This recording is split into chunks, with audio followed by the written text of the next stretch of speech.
yourself. Tell us a little bit about where you're from, of course, as well as, your experience with fundraising organizations you've been with. So I'm Javier Fakir from Oakland, California, born and raised.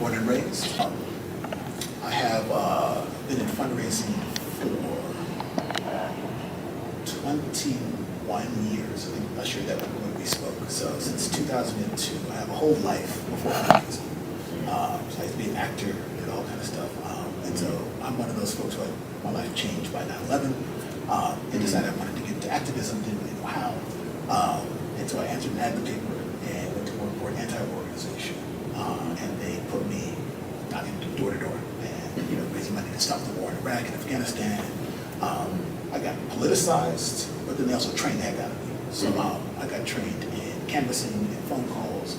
I got promoted pretty quickly, and I was able to work for a grassroots organization and learn fundraising from an organization that's doing it pretty well. So like, how do you build a membership?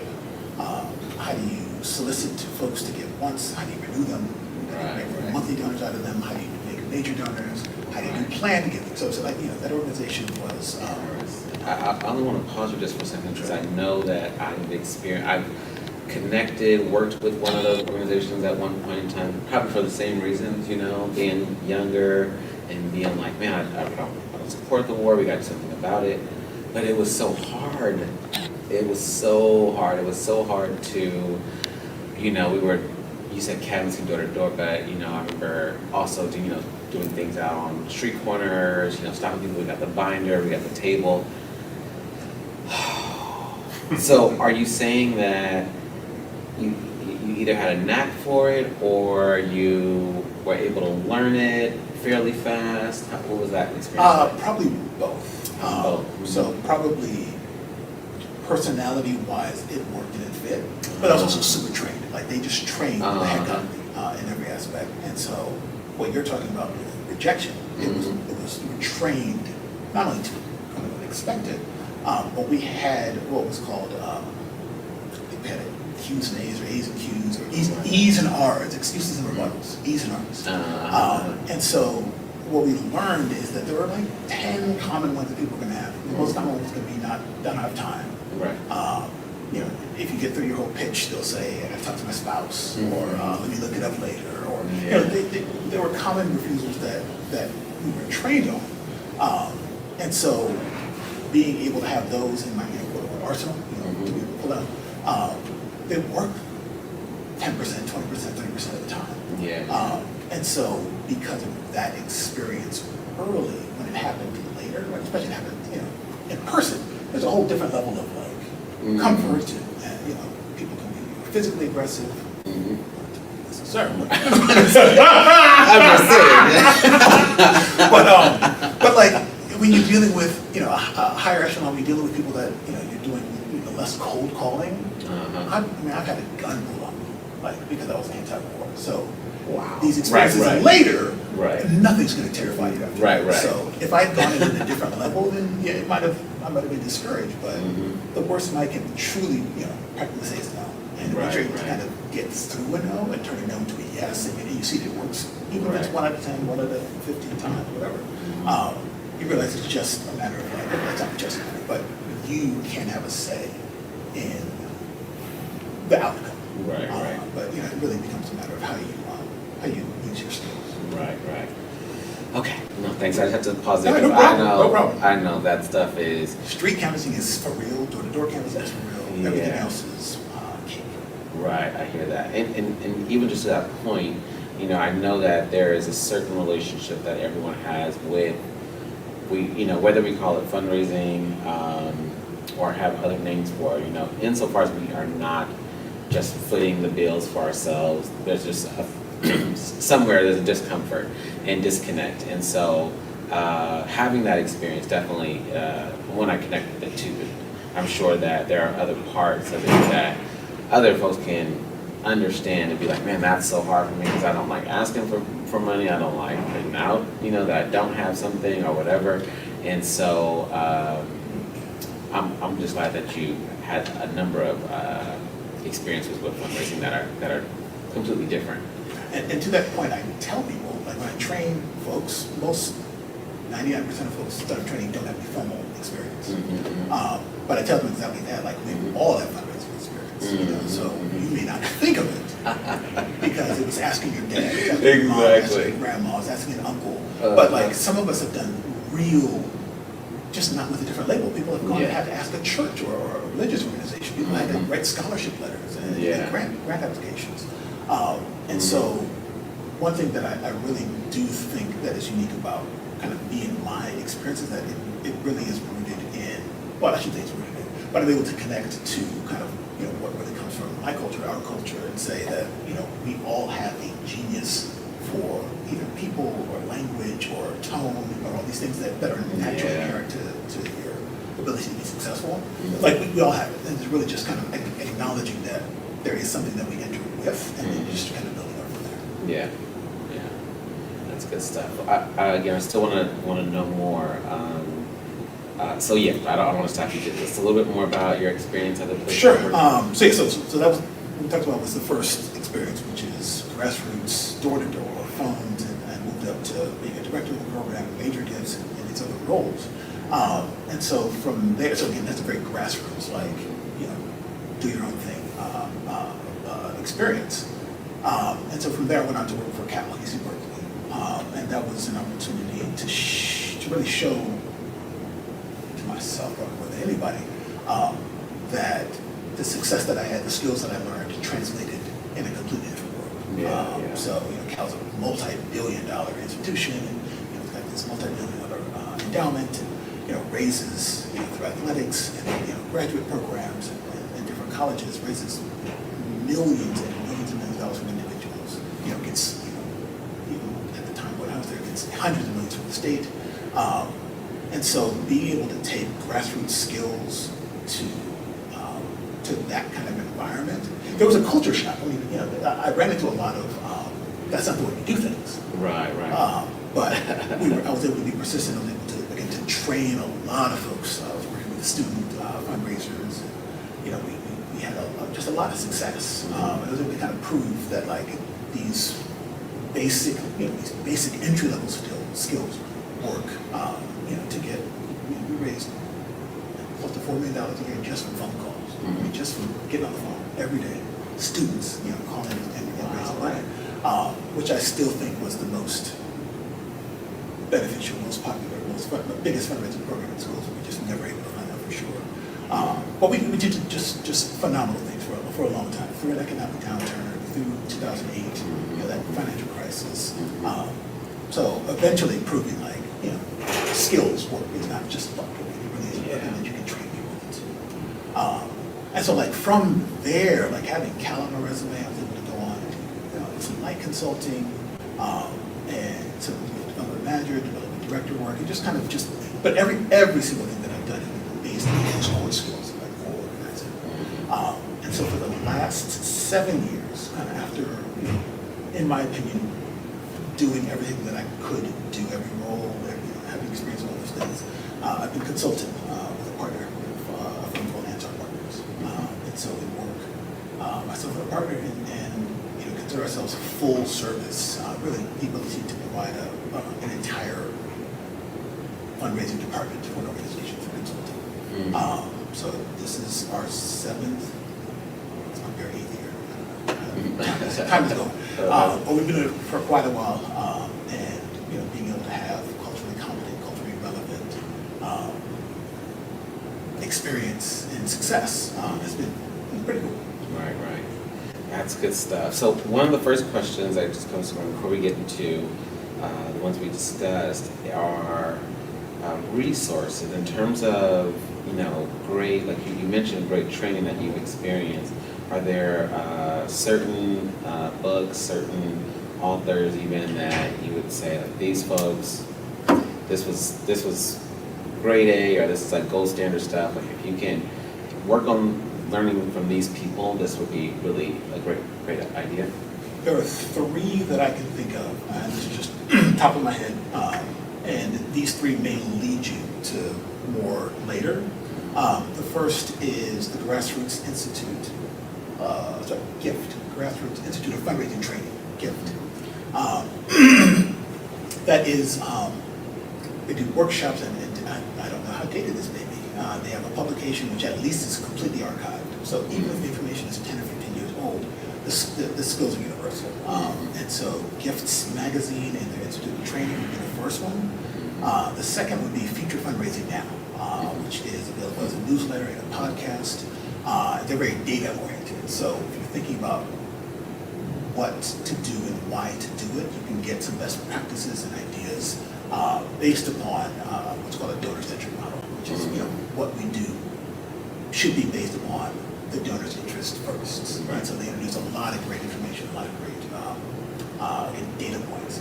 The third is another newsletter called Ahern Communication, A-H-E-R-N Communication, which is, in my limited experience, one of the better newsletters and resources for things like language. So what kind of language do we use, what kind of language don't we use, especially in written communication. There's oftentimes a tendency to use over-flowery language or not direct language or use passive language instead of saying things like, we need your support now, will you help now? So Ahern has been really, really great as far as giving tools for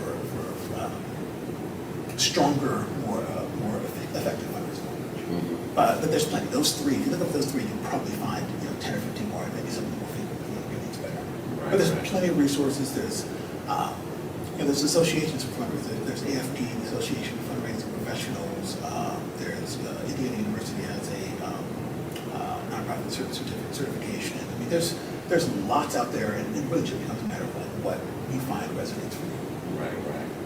Okay. No, that's good stuff, because what we've experienced and seen a lot of is that the person wanting to start the organization may have an expertise and that is associated with what they're trying to do. So, they're trying to use their skills to primarily do something around the programming. Okay, well, I'm going to lead this, or I want to make sure that kids have experienced this, so I'm going to make sure that I lead people to, lead a program that helps them do this. And then we run into the fact that I got to raise money. And so the first question that you bring up is like, when should someone start doing fundraising, or should someone start doing fundraising before they have the nonprofit all the way set up, or they already have the program? So that's definitely important, especially given that it can sometimes be an afterthought. You're like, oh, and I need money. So when should people start doing fundraising? You could expect a fundraising professional to say immediately, like when you're thinking about doing it. And so there's generally, this is very generically speaking, there are three different types of fundraising, three different avenues or areas, which are going to be, grants, corporate giving, and individual giving. Right. So grants, everybody kind of thinks about it as, you write, you apply, you get a yes or a no, or oftentimes nothing. Corporate giving will often be, your banks or your, sometimes your foundations or, other institutions. And individuals, we think about like rich benefactors, but in reality, they're your neighborhood, they're your moms and your pops, and the people that you serve. And so if you're thinking about doing work that needs to be sustained, part of the, I think you know this well, part of the problem is folks fund it themselves. And they fund it, on the side, they work a full-time job and do what they can on the side with this. And then you reach the point of burnout because you're funding the work. Somebody's funding it. You're funding it. You're paying yourself to, you still have to eat, you have to pay rent, you pay mortgage, whatever it is. And so, as soon as you can, you want to get into all three areas. And obviously, if you don't have a staff, if you're volunteering yourself, if you don't have a board, that you want to do it at some kind of scale. But the first thing that you need to be able to do is you need to ask people. You need to ask the people who know you best to support your work. Right. If you can't ask the people who know you best to support your work, it's really difficult to imagine being successful with people who don't know you, don't know your track record, don't know anything about you to support it at any level. Right. So there's a thought that you have to have this bank of resources It's not necessarily true. But for yourself and for your own fear and your own kind of sense of community involvement and validation, being able to ask your spouse, your parents, your neighborhood, your religious community, and as important, like the people that you're serving. If you're doing any kind of work that would benefit any kind of people, and everybody is, if it's environmental, if it's feeding people, clothing people, there are people who are benefiting from it. And so learning how to say, hey, y'all, this actually needs to be supported. I would get comfortable with that before I ask anybody else. But right after that, there are great resources, and you don't have to spend money on looking at grants. You can Google, and I tell people when folks ask starting out, like what resources, and you can pay for software and databases, but you can also Google, and you can Google local foundations, you can Google local grants, you can Google local corporations. Every major corporation, especially in the Bay Area, they all have what's called CSR, corporate social giving. And it's just a matter of how they keep their relationship with the community. And if you don't have any money, you need to be asking everybody who has it. And so there's really no limit to the numbers of letters that you can write, phone calls that you can make, conferences that you can attend. There are plenty of open houses, should that plan. They do exist. The foundations have webinars and have seminars in person that you can attend. And you should get as comfortable as possible meeting folks, explaining your work, because the worst that they can say is no, it's not true. Like no is actually really. If you get a no from a foundation, you get a no even from an individual. It's actually the second best thing you can get. Best thing you get is money. Right. But the worst thing you can get is ignored. And most of our experience is being ignored. Most of our experience when we text somebody and say like, hey, even socially, like, hey, can you take me to the airport? You might not get a response. And then no at least means I think you consider it. And it's the same thing in this world. Like being able to get to the point of getting a no means you have a relationship. Like being able to say, hey, what is it about this that made it a no? Right. And oftentimes that's the beginning of a beautiful relationship. Within a year, you can turn into funding. Interesting. Because you just brought up the importance of time, right? I think that, when we think about our parents and we go, hey, the ice cream truck's outside, I only got 5 minutes, if that. And so it's a yes urgent. Or a no right now. It's urgent, yes. But the reality is that, like you said, it can be a no, and that can be a no today, but it doesn't have to stay a no. And so that's something that I'm sure that may honestly be difficult for people to either wrap their minds around or find, some difficulty addressing. And so with regard to that, just in particular, what types of actions are advised people to take when they do hear the no's? First of all, if you hear a no, you're winning. And that's really the real truth. Like if you're at a point where you're being rejected, even if it's a form letter, that means you've made it to a point of consideration. Right. Most of our experience is going to be no response. And that's going to, especially starting out, 75%, I'm just tossing out the number, it's going to be the vast majority. Right. If you're at the point where somebody, especially personally, tells you no, if you get a letter, so hey, it was really nice meeting with you, whatever this thing was, not right now, that gives you an opportunity to follow up. Right. And fundraising is really what we call like moves management, right? So it's like, if this, then that. If you get a no is an immediate move. And so the first thing you try to do is find out, if you're dealing with a foundation, you're dealing with a grant maker, that gives you a no. Well, what was missing from this proposal? What can I do in order to get success next time? What did you end up funding? What are your priorities? What are your funding priorities going into the next year? What are ways that I can make this more appealing? Do you know any other funders that might be interested in this work? It's really anything that you can do to advance the relationship. And it's, the 6 questions I tossed out are probably the most common. Wow, those were pretty good. Those were probably the go-to because they lead to something else. They lead to more information. They lead to more communication. They lead to another relationship.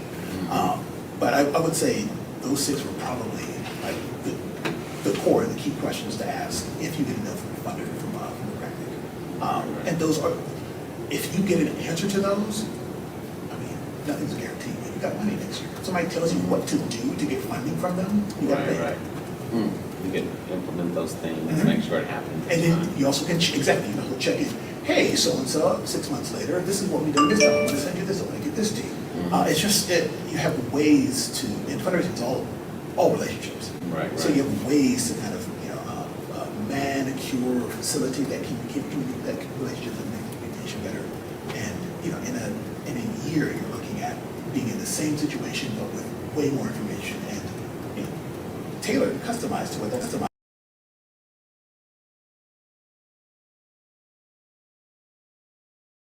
Again, having experienced the no's and whether it's with parents, it's with friends, it's with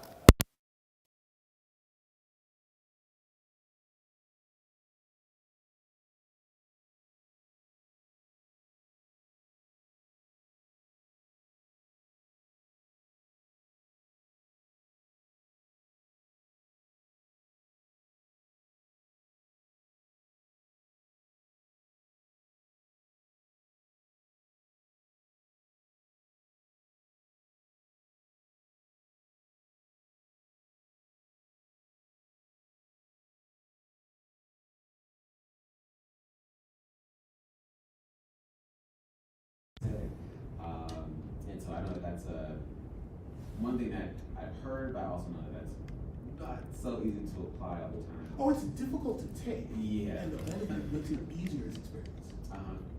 Which is, you know, oftentimes when I tell folks, burn your refusals. You know, Right. or just get 20, get 50, get 100, and realize that it's not personal. Well, you know, if it's personal, you got to work on you. Right. But it's not personal. It's a possibility conversation. And when you realize that possibility is, you get enough, and you realize it can be overcome. You told me no.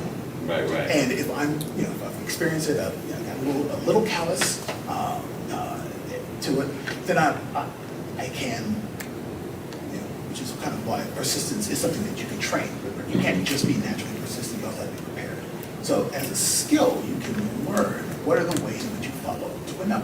If a person says not interested, one of the things that I say is people say no because they don't know. Right? So they may say all sorts of stuff. What they're really saying is, I don't know enough to be convinced. Right. So they may be saying, you have not given me enough information. Your ask was not quality. So therefore, why should I be moved to separate from you? Right. And so somebody saying no could mean I need more convincing. Somebody saying no could mean your ask was not strong. Somebody saying no could mean you said the wrong thing to the wrong person. You know, so depending on the organization or the area of work, you could be talking to somebody who really cares about, you know, children, and you're over here talking about animals. And you know, it just and not to say those things can't be connected, you know, because we need a world that has all of those things. But it's all an opportunity to respond, and how you respond. Oftentimes, and this is just from 20 years of experience. Is the difference between a true no, and if it's a true no, there's nothing new anyway, so there's no harm in asking again. But the proper follow-up, an intelligent follow-up, prepared follow-up, it's really about preparation and training. That's good stuff. Cool. So I have this third one, which is, it seems like funders are not really responsive to organizations just starting out. How can organizational leaders start fundraising? So kind of connected to what we spoke about earlier, start closer to home. Like, key things are you need to be able to be brave with fundraising. You need to be able to ask your community, put on Facebook, be ignored, text people. There is, if I say fundraising is about relationships, there's a difference in the quality of communication, right? So if somebody, for example, somebody texts you, Happy Juneteenth, that's cool. Somebody calls you and says, I want to wish you Happy Juneteenth. That's a different feeling. If somebody comes to your house and gives you a Juneteenth card or a Juneteenth cake, that's your best friend, right? So like the quality of the conversation, the quality of the communication will have a significant impact. So yeah, you can text everybody everything, but maybe you need to look at ways to kind of step up your quality conversation that way. And it's true for funders as well. You can DM on LinkedIn, which is pretty popular these days. Just kind of, looking up a foundation and DMing the officers. That's not the worst. That's not the worst, because the worst is doing nothing. Yeah. But if you're finding that's not getting you the results that you want, places like the Silicon Valley Foundation have a symposium, have open houses, they have mailing lists, they have when they have RFPs, they have office hours that you communicate higher. Okay, unsolicited text or an unsolicited letter or unsolicited email isn't working out. What are ways that you can meet in person? What are ways that you can attend in person, ensure that you're ask a good question, follow up later. Hey, so I don't know if you got get a card. And remember, especially with the foundation, this is something my partner said, and it just absolutely just sticks. It's like their job is to get money away. Right. Literally. Their job is to get money away. They're not doing you a favor. Now, yes, obviously it benefits you, but like if you are doing everything that you can to help make it easier for them to give you money, you're actually making that foundation officer's job easier. So getting kind of out of the, and it's a cultural class thing for us, of having our hand out to these folks. It's like, no, you're actually just helping them do their job. So taking the fear of persistence away and saying like, and my partner, this is something that's been really hard for me to learn. He said, if somebody doesn't respond to me, I increase my communication. So if I write them an email and they don't respond, I send them two. Right. If they don't respond to my call, if they don't respond to my email, and he calls, he said, I will call every week and call on Monday. Hey, so-and-so, I know you're really busy. I know what this is. And so since you're really busy, I'm going to be calling you every Monday from now on. And if they don't respond every Monday, and I promise you, my partner's a white male, so it's important to know he comes with that sense of entitlement in a good way. But he also is helping to learn, and that's what we have to step into. Right. So if the person doesn't respond every Monday, he said, hey, I know you're really busy. I'm going to be calling you twice a week now. And he says, not only did the person finally return his phone call, but he ended up getting a huge sum of money from him because it is helping that person whose job is to disseminate the money to the portfolio to give it out. But if we don't have that experience, we don't see it that way. It's so true, yeah. And I'm hearing that too, the importance of experience, even when you're mentioning, you use the word persistence, also using, the importance of doing however you ask, doing it enough, and I think that's something, for me personally, that has been one of the hardest things. Is a part where it goes, okay, I did the ask, I'm gonna go lay down. Yes. Because that was hard enough. Yeah. And it is. But, so this is kind of where it becomes like, when you're a one-person shop, you don't get the luxury of being able to say, that's my job or that's not my job, because everything's your job. But, if you think of it in a bigger picture kind of way, if somebody's job is to ask, you don't get to just say, oh, I did it once and it's over. Like, was it the smart ask? Was it designed and tailored for that person, that organization, that foundation? And then what is the next step? So kind of going back to what I mentioned before with like moves management, like what are the things that we do in order to get the person moved from a no to a yes, or from 100 to 1,000. And so asking is just a part of the relationship. It's not all. And to be honest, it can be the beginning, and it's the beginning. It's the worst time to ask. But it's in the middle. It's kind of like if you cultivate a relationship and then you ask and then you follow up, you're really on a kind of more again, like when I say daughter-centric, you're really on something that's more healthy. So asking is great. You did that, awesome. But like, what comes next? And then on top of that, who else are you asking? And it also makes you think about other things. That piece that you were mentioning, when someone does give you an idea as to why they didn't want to give you much, whatever it may be. And so I'm thinking about the homework too, where you go, okay, well, that's what they're talking about, so I'm going to go work on these things. So before I ask them again, or next time I ask anyone else, I can also include some of these things that I have been working on to make it more legitimate, make it more effective, impactful. But those types of things are really important to also be addressed. I think about that too because, when we're talking to, again, the parent, asking for, a snack or something like that, it's pretty simple, straightforward, especially when we're little, right? I think Yeah. the older we get, the more we're like, hold on, I'm gonna go, I'm gonna go think about Our this. asks are bigger. We have bigger asks, definitely, but we also can potentially have more sophisticated Sure, means by yes. which we go ahead and make that. And, we've seen it on shows where we go, okay, I gotta step up my chore game. Like, Yeah, clearly, yeah, you yes, know what I mean? yes, Clearly, like, this, I don't know what it's going to mean, but I bet it could mean something. And it also means you're able to, if you translate that to, the nonprofit world, you're able to show your impact on the community. Exactly. It's true. I mean, it's true. It is If true. you- Mom, hey, am I deserving? This is what I do. I wash dishes. I cook. It's the same thing as like, well, we feed people, we clothe people, we do this. Right. It really is. It's obviously the scale is different, but it's the same thing. And you're Right, really, right. you're leaning into your impact on, Yeah. your sphere that way. I We're hear that. more sophisticated than we think. We're more Right. connected to this genius than we think, and that's it there. Right. One thing that you said earlier that I didn't want to lose is stepping up our game with the ask. Mhm. Most times that I see it could be or could not be true, but I know this will be relevant for almost everybody, is with slideshows or slide decks. Mhm. So it's kind of a universal language now that, you give a presentation, especially with, you get the opportunity to meet with a vendor in particular, but also we share with communities. And we have a slide deck. It's a common presentation language.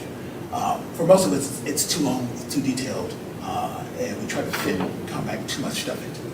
Yeah. And so even if you have put a level of knowledge into that language, it doesn't mean it's in the language that people are receptive to.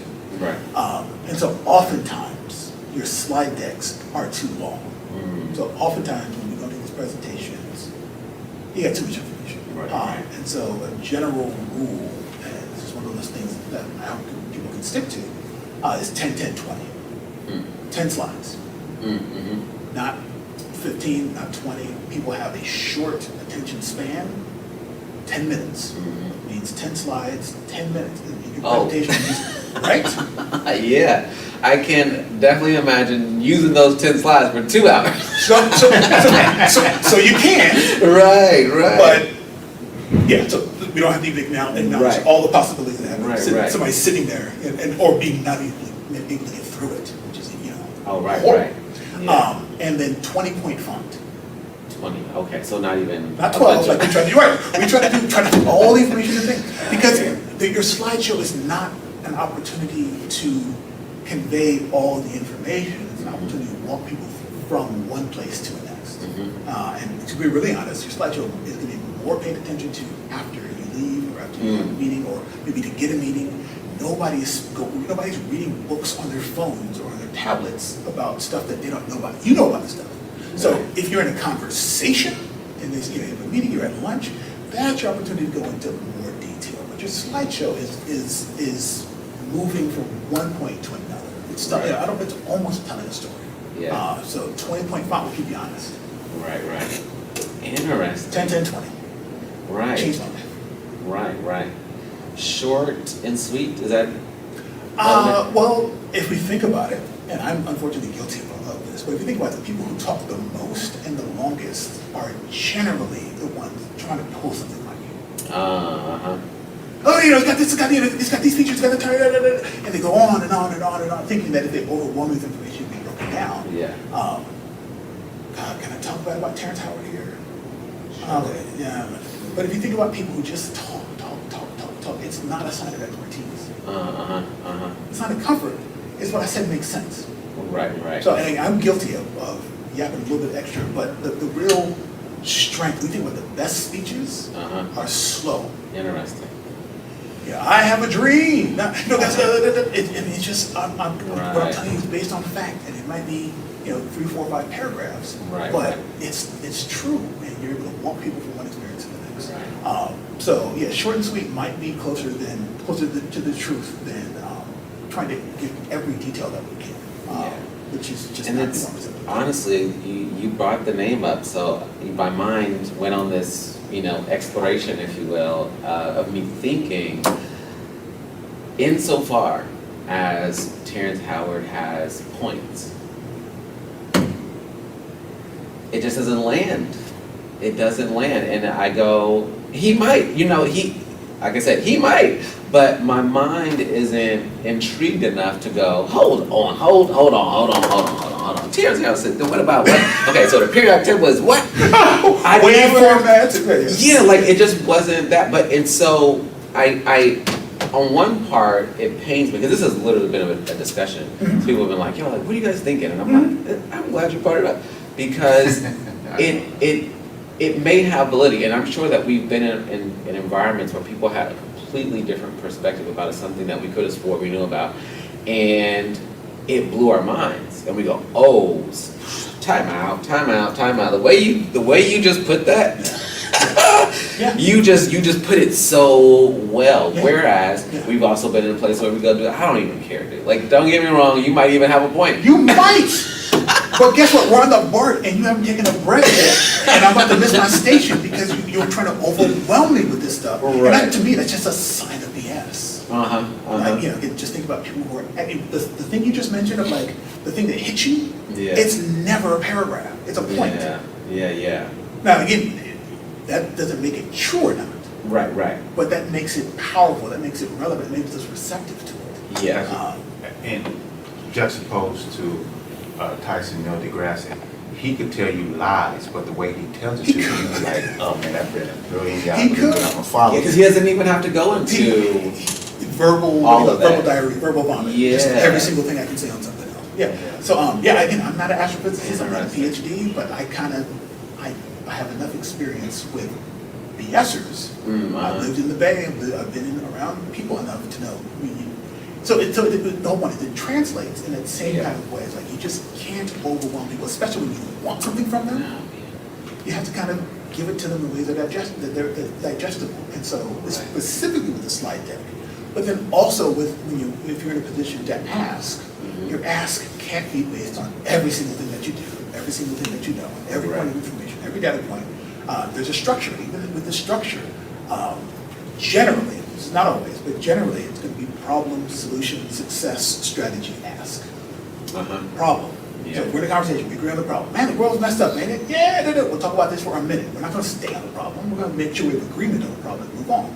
Solution. What would the solution be to this problem? Yeah, we need more of this in the world. Yes. Do we agree on it? Yes. And you might say, and we're moving from problem to solution to success. Well, guess what? My organization actually has done that solution that you just talked about. We've done this in that world. Strategy. So here's what we need to do more. We need this. Sounds like it would make sense? Yes. Well, here's the ask. So problem, solution, success, strategy, ask. Not dwelling on the problem, not dwelling on expertise, not dwelling on any particular point, even if we're subject matter experts. It doesn't help you. You need to move people from one point to another. Right. Interesting. So my mind is going personal experience.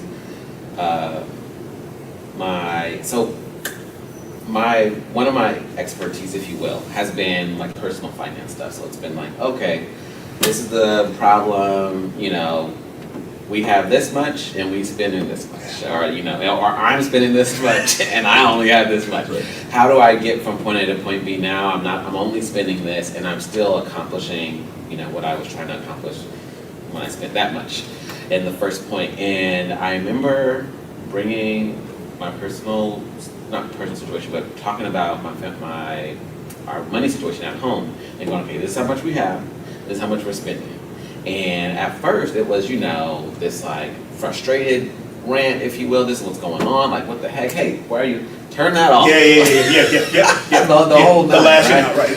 Lights. Yeah. All of that, right? And then one day I go, literally open up the laptop, do a little Canva thing, when I have a little thing. This is what's going on. And I went as much as I could because you have all the debit card stuff and credit cards. So it's like, let me try to get numbers and show this is okay, blah, blah, blah. This is okay. These are things that I've tried. Like you mentioned, the success is what I've just done. This is what I know would help us to spend less and we're still eating, okay? We still got lights, we still got gas, right? Yeah. And then going into, okay, when it comes to solutions, for you guys, I have mine, but I'm also open to you guys'. I don't know what you guys are thinking, because because reality, and goes into a lot of my story, is I can be a person that is willing to take like some harsh steps to get to a goal. Goes, dude, like you gotta get rid of the car. I'm like, all right, fine. Other people are like, I'm sorry, dog. Don't give me I'm not gonna give it that car. That car gonna be right there today. It's gonna be there tomorrow. And I'll be like, dude, I don't know, but we're closer to the goal. I don't know how I'm getting to school, how I'm getting to work. I don't know how you getting to work, but we are about to not spend too much money. With that being said, because of that, and because I know I can be like make a turn. I'm thinking about Kyrie Irving, like you just made a left, bro. We weren't even ready to make a left. I'm like, dude, they said to make a left, so a left was made. And people need, curves, curves and so forth. And so I explained that to them. I was like, hey, if you guys have some ideas that take some more time, and gradually we get here, and gradually we get there, I'm totally open to that, and we can do those things. But I know that it was the conversation that we had was much more effective. One, by not being super upset about everything, but also slowly kind of what you were just saying, this is what I've seen work, this is what we know works. I even went through stuff that we've done, and I was like, we have a house, how do we get the house? Let's go look at that. This is what we did to get the house. So we can do this, yes. We just have to return back to our strategies that we've used before and move forward. And so, again, as it pertains to the fundraising stuff, I think that that's something that we can focus on, like you just said, those things, because we could go into, think of this success strategy, problem solution, but we could also go, my education says, when I was little, it's like, listen, don't get me wrong. We're here. That's all good information. We don't need all that, dog. We're here. And actually, even that formula you spoke of is one of the, going back to the whole short and sweet versus something else.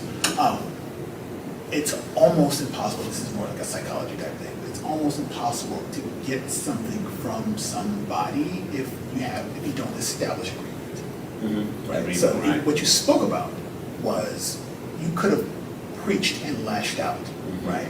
But instead you're saying, hey, like these are bringing facts. Can we agree with the facts? Okay, cool. We're on the same page with what's going on. We're on the same page with what we need to do. You got some solutions, you got some strategies, some things you want to do, but I also want to make sure, like, what do you think about this before we go on to like what we're going to implement. So psychologically speaking, like, it's the same kind of thing. Like, we all have experience with these types of things. Mm-hmm. We just don't consider it. And when we get, especially to a position of intimidation or self-doubt or just pressure, because asking for money is intense, and especially the higher it gets, the more pressure it becomes.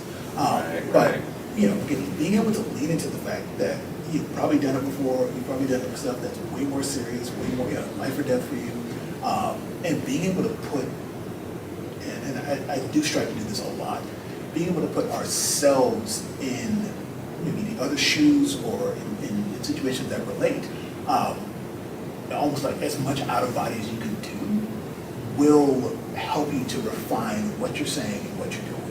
So kind of going back to our point earlier, like, you can give a slideshow with all the information. Just be you.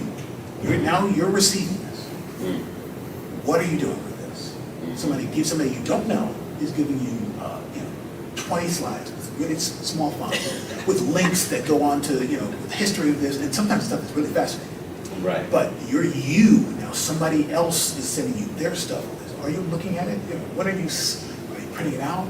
Are you on your laptop? Are your kids crying? Do you have another job to do? Do you have more calls? Just you're able to kind of stop and do that kind of call it out of body, whatever you want, but put yourself in somebody else's shoes. It can help. And so that kind of communication that you just spoke to are ways that we can kind of imagine the same thing happening. Right. That's real. I think about, one thing that did come to my mind, because I've heard of it, and even in the fundraising space, when I was connecting with the folks doing the anti-war stuff, was scripts, right? They were like, hey, this is the stuff you want to work with. Now, again, younger, I'm like, okay, this is genuine, yada, yada, yada. But I do know like you mentioned, there are a number of common responses, there are common, ways that we can respond to their responses. I want to say how effective has that been, important has it been, and would it be something that is accessible to a nonprofit leader who's like, hey, I do want to make calls, or I do want to reach out to folks, but I'm afraid that as soon as they say something, I'm like, all right, sorry, that was it, And let me just say straight up, it happens to me still. After 20 plus years, I still slip. Right, and it just, you're not prepared, you're overconfident, and it's just, oh, okay. And you look at him, and I might even be, in a room with people like, why did I hang up the phone? I knew it was money, and I know it was, and whatever it is, or just whatever the case, like, but to your point, you mentioned two different things. The first one is script. Be phony. Script everything.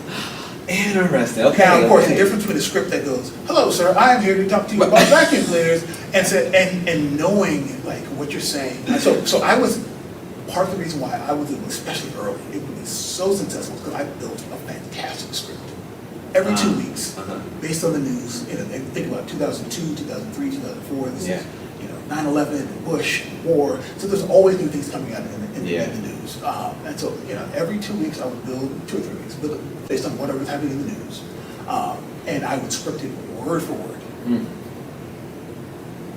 Including my ums, including my ahs, including my stutters. Including ums. Oh my God, I was so funny.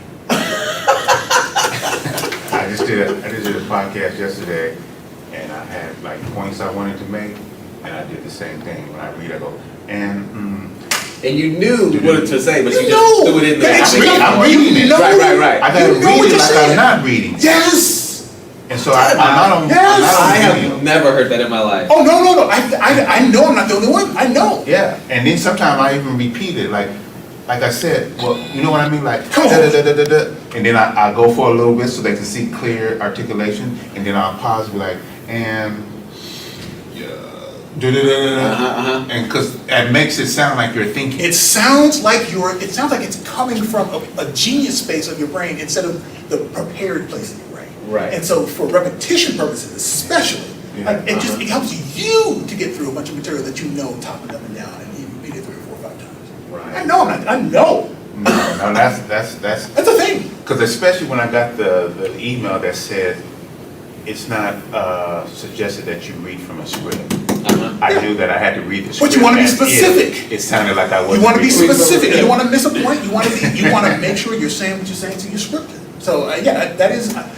So if you hadn't been here, I would have had a harder time. But that is a real thing. It's a real People think thing. it's phony, but it's not phony insincere. It's phony stuttering. It's phony conversational. So that I'm making sure I'm not missing what I know is a killer point that I'm making. I don't want to make. I don't want that point lost to my reading voice. So it's him speaking voice. And because I didn't script the entire conversation, there were things that I left out after the meeting was over. I was like, man, I should have said this. I should have said that. Had I went ahead and minded my first mind and script the entire conversation out, because I got it in bullet points, but I could have added paragraphs underneath every one of those in nice, precise, boom. When I use bullet points, I talk too much. Right. When I use bullet points, I know my weakness. Oh, yeah, you start going more and more. On and on. And, I can attest with to 20 years that. experience, I just have the ability to just say everything I know. When I say, and as you know, the most important thing we can do these days is, it's right there. Is Right. So I'm so glad you backed me up on this. That is a real thing. So that first point was that. And I'm sorry, I forgot the second thing you said, but I wanted to make sure to go to that, which was the script is key. If you don't have a script, you're at the devices. So there's 2 problems. You're at your own device, but also the other person's. Because you can get to a conversation where people just want to listen, and that's cool. Right. But you can also get a conversation where somebody wants to not only be combative isn't bad, just disruptive. Yeah. So you want to talk about bowling, and what bowling shoes is the most important area for orthopedics for youth 18 to 24, and the person wants to talk about baseball. Right. And you might be into baseball, and you might, oh yeah, Barry Bonds, but how do you get back to to Yeah. bowling. Right, now you're. And really, if you're not scripted, Yeah. you're at your whims and theirs. Yeah, and if they get you because they understand you are something that ignites you, then now you're way off. And I would tell you, and just from experience, what happens is you go from, let's say you have an hour lunch. Mhm. And if I got an hour lunch and I know I got a 20-minute, 25-minute presentation, whatever the time frame is, if you're not on your point, you will get to the end of it, you will get cut off, and you will not have an ask. And you will be in a position where you ask without having given the right information, you'll ask without having established a problem, a solution, a success, a strategy, and you'll toss out an ask for the sake of asking, and it will be terrible. And they might even give you money. Right. You know, I've had charity gifts, Uh, but I also know I've had people come to meetings, this happened to me first or second, probably second year, where somebody came to the meeting, took out a check from their shirt pocket, said, just so you know, you can save all the whole pitch, you know, let's say it was $1,000. I already got $1,000 made, this is what I'm really doing. I said, oh, that's awesome. You're willing to give $1,000, you haven't heard a word I said yet? right. Wait till I'm done. Right. And the thing is, I was prepared. It wasn't that I just Yeah. came up with that. That was one of the things that we trained on. And it's a Right. real possibility that happened. It happened the first time. I said it, I used it, they gave me another $1,000 afterwards. Right. So it's just like, yeah, it's like your ability to control what the outcome that you want. I mean, you can't make anybody do it. Yeah. But you have some control over the quality of the script, the psychology, and you know, kind of going back to what we talked about earlier, which is also the follow-up. Yeah. Which is like, what do you do next? Right. Wow. Okay. Be funny. Interesting. So what that first makes me think, or one of the first thoughts was phone calls over Zoom meetings, because it's easier to look at what you're talking about and trying to, read the script versus. So you don't read a script. So I don't read a script. I just have the script memorized. Okay. Right. So if I'm reading a script, so I mean, if I'm in a position where I'm reading a script, I would only do so for like an interview or something like that. But when it comes to, if you're talking about asking for money, directly asking for money, Right. the higher the quality of the conversation, the better you can expect. Right. So Right. if you go from the very bottom, and this doesn't mean bottom as far as everything, but the bottom would be like texting, right? Yeah. Right? Texting somebody, the easier it is to do, the easier it is to ignore. Okay. Moving up from there might be, and this is kind of up to people's personal preferences, might be a phone call, but it also could be a letter. Right? Mhm. So a phone call, you have an opportunity to be really, really personal. They have an opportunity to be really distracted. Right. But then letters people can never open up, but if you have the right, there's things you can do to improve your open rates for letters. It's tangible, it's there, it's real. There's something about, if somebody has something that, can translate it into the given. But video is a game changer right now, because if you're able to engage in person, you have kids running around, they're not watching TV, they're not knowing the connection isn't bad. All of that, There's all sorts of things. Oh yeah, you're right. Yeah, that's so right. so there's all sorts of variables in that situation, but it's to me it's a slightly higher quality than a phone call, as long as everything works. Right. But yeah, the best thing is in person. I mean, Yeah. You're sitting down with somebody in person, you can flow with everything, you can feel everything, but you're still there. And you can make up for it with body language, your tone, false confidence, and those kinds of things. Yeah. But when it comes to fundraising success, it's not going to be one of those things. It's actually doing all of them.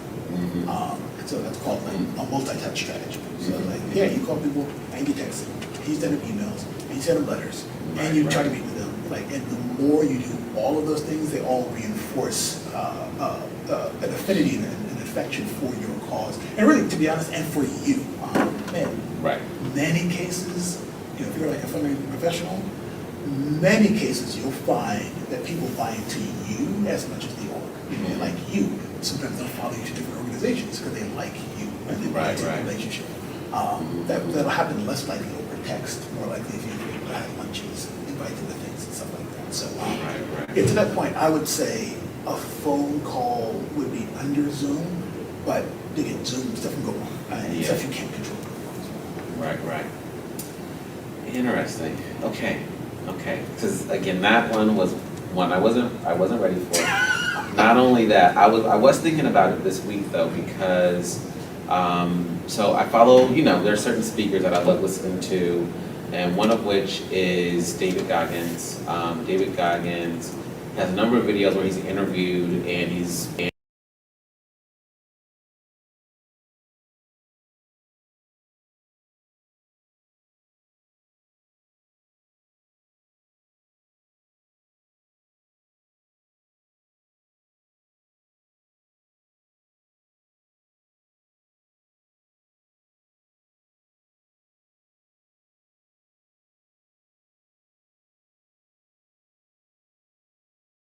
and while I love him in an interview, I love what he was able to communicate when he wrote it. But if there was no there was no inflections and all the things, there was no personality, it was just, this is what I know, this is my story, 10 minutes, there it is. So what picking up is like this medium goes, you still get the person, you still get to hear me talk and what I do and how I talk, but it's nonetheless communicating very important facts, very important points that I want to include, okay, now you're bringing up memorization. Did you, in terms of memorizing, taking that time to do that, what did that look like? Was it daily? Was it once a week? A couple of hours? How did you? If I'm going back to like when I was doing hardcore, this is the beginning, this is most folks' beginning experience, right? Which is you just kind of calling everybody you're calling the list if you're a professional. It was, so first off, I think the number one thing was knowing the structure. So, you're not just talking randomly. You're talking about a problem, a solution, success, strategy, and an ask. And so the structure built in, I feel like I could fake anything more or less. Right. All these ums. It's just a natural way of talking now. Right. But I think the way in which the structure has been kind of built into my training and then, having had a lot of success with it, then yeah, it probably was a reading for a day. And this was a job I was doing every single day. So I'm not reading it, in training for, a day. Okay, I got this, I'm talking about the Iraq War. Yes, that's, obviously really bad. 25 soldiers and blah, blah, blah, blah, blah. But the goal, especially as the quality of the conversation moved towards more in person, so at that time there was no Zoom or anything. Right. The goal was to have a memorized pitch without having to look at any notes whatsoever. Right. If you need that, it's not the end of the world. If you need notes, I'm just speaking really from my level of phoniness. And, I'm saying but being able to get to that point where I never missed a point because I knew what I was saying and it wasn't relying upon hoping that I landed someplace. Yeah. But yeah, if you need notes, today I had stuff that I just wanted to make sure I didn't miss, and I wasn't sure what the format was going to be, so I wrote down a bunch of stuff to make sure I didn't miss. I didn't miss, but being able to cover it organically is, I think, just a lot more effective. Yeah. That's good stuff. I definitely, again, haven't heard of it first. Second, haven't considered having it all written down, including things. But definitely have thought, okay, it'll be very effective to write these things down so that I know that I'm not missing anything. Because I know that I think he was just saying that, you get off the phone and you're like, crap. Like that would have been so important. And I know it, but I just forgot it in the moment. For me, it's always at the end of the call. It's always at the end. Or, even if I thought I could squeeze it in, then that moment is gone. So the more prepared you are. Yeah. But also you can't say everything. So that's kind of what I'm doing. So preparation should help you to know these are the 3 points I want to make, especially if you're in the foundation and you know something about the foundation officer and you know this person really prioritizes first generation youth or farm workers or environment. Then you can I'm not going to talk about everything. I want to talk about how these relate to these things. Right. everything else doesn't have to go through. Maybe I'll send an article after the conversation. You know, then we can move, what's the next thing? I left something off, and that's also something you can do. If you leave something off, you know, the thank you email, thank you text, whatever. Hey, it just was really nice talking to you. You know, one of the things I wanted to make sure was blah. You can always follow up, but yeah, you can never do everything. But preparation will help you ideally say in the most relevant, most important ones. Right. I hear that. Okay. Okay, right. What can we do to increase our success with grants? What's funny, I think I gave you that question, and I knew it was a good question without having an answer in mind. So, going back to what I said earlier, grants, when we speak of grants, we're generally talking about what you apply for unsolicited. Right. Meaning, there's a difference between a grant that a grant maker gives you and a grant that you apply for. Yeah. So, really thinking about most people's experience is going to be, I found out about this grant, I have an application date, I have to write this stuff. And so what I wanted to say on this point is there's nobody that can guarantee you success. You know, there's lots of, in the fundraising world, there's lots of flim-flammers and grifters who will tell you, oh, if you hire me, I'll, you know, lies. But what people can do is they can help you to advance relationships.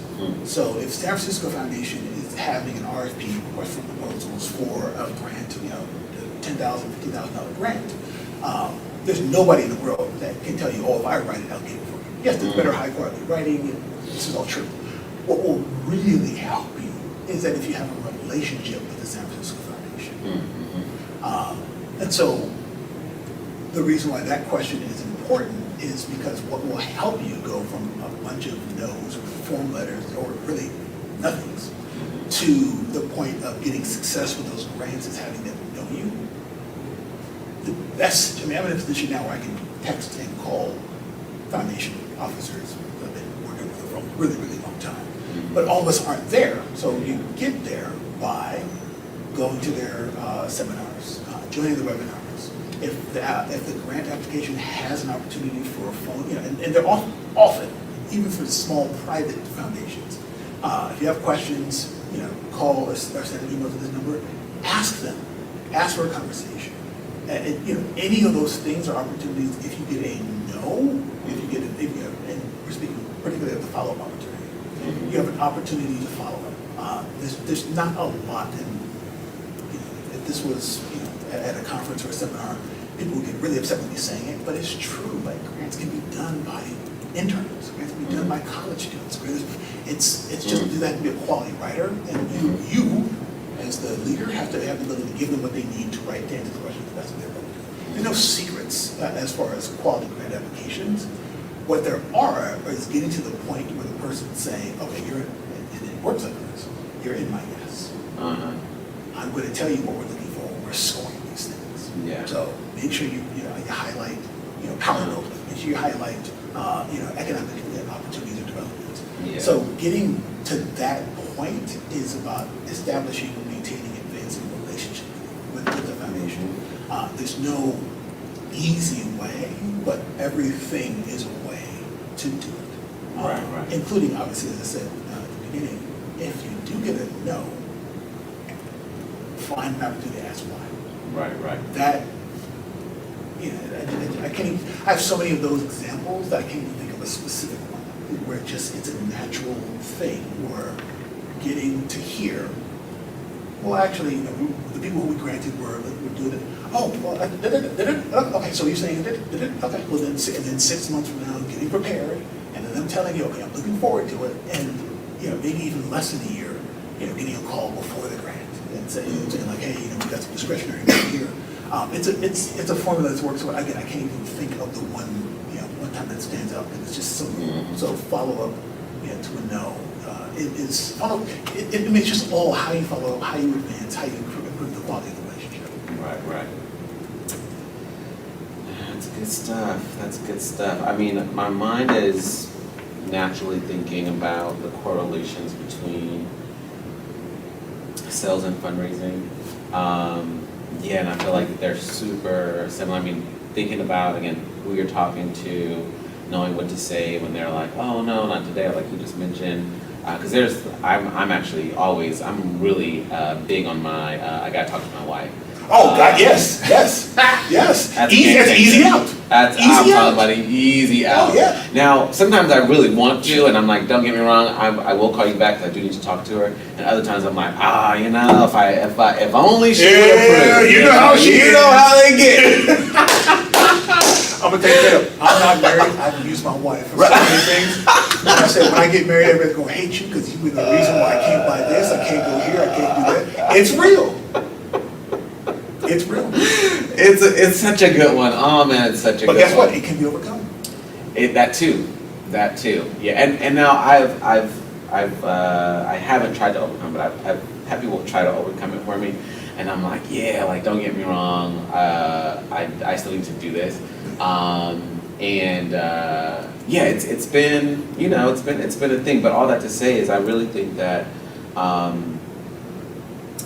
both things for a lot of people, whether we're talking about sales or fundraising, can be naturally uncomfortable. I think part of it because of the terms that we're using around it, the feelings that we associate with it, the experiences, one thing, it came up in a conversation a couple days ago where we went to Egypt.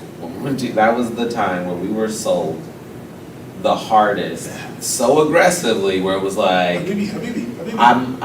you gonna make me mess around and get on a plane. Like, this was so uncomfortable. It was so relentless, so aggressive. Johnny America, come here, yeah. Rub yourself on, But yeah. Again, now this is me and my wife. We're both walking in the store. Okay, got this lady. There's a guy and a lady. The guy wants to sell this. Lady wants to sell that. He's selling his way. She's selling her way. At one point, they were trying to sell these papyrus Yes. pictures, and they had glow in the dark paint. So while we're trying to just walk away in the middle of the store, a curtain was closed. Oh, and the lights were turned off. The lights are turned off. I was like, So look at this. And I'm like, oh, we are so offended right now. Yes. But, okay, so you're offended on the consumer side. Right. But flip. And think about how they're not, the lengths in which your no The means lengths. nothing. Oh. Your no means nothing. And I will say this, and how at some point, my wife's yes was so, it was just floating. It was just like, look, there is a yes. It's here. You've got a yes. I just don't know what he's going to agree to. Right. And my whole thing was like, no, there's a lot of no's. But now I gotta buy something. Yeah. I was ready to walk out of the store with no money spent, and now we got a freaking yes. I feel so betrayed right now. I'm telling you that. Yeah. So that is genius. Not getting it may not work for everybody, might not work for everybody, but if you had your way, Right. the experience would have been, the result would have been so much different. Completely. But they said, okay, you say no, okay, maybe I drop the price. Okay, maybe I do this. Maybe okay, you don't like pink, I bring red. I bring blue. Okay, well, shut off the lights.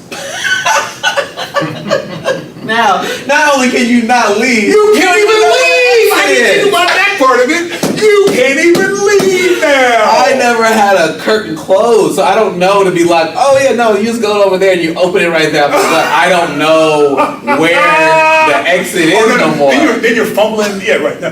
You that is, so I hope if nothing else, that right there sticks with you forever in any situation, to realize that you were not, and even to this day, you bought it because of the persistence, not because of the quality, not because of the product. Right.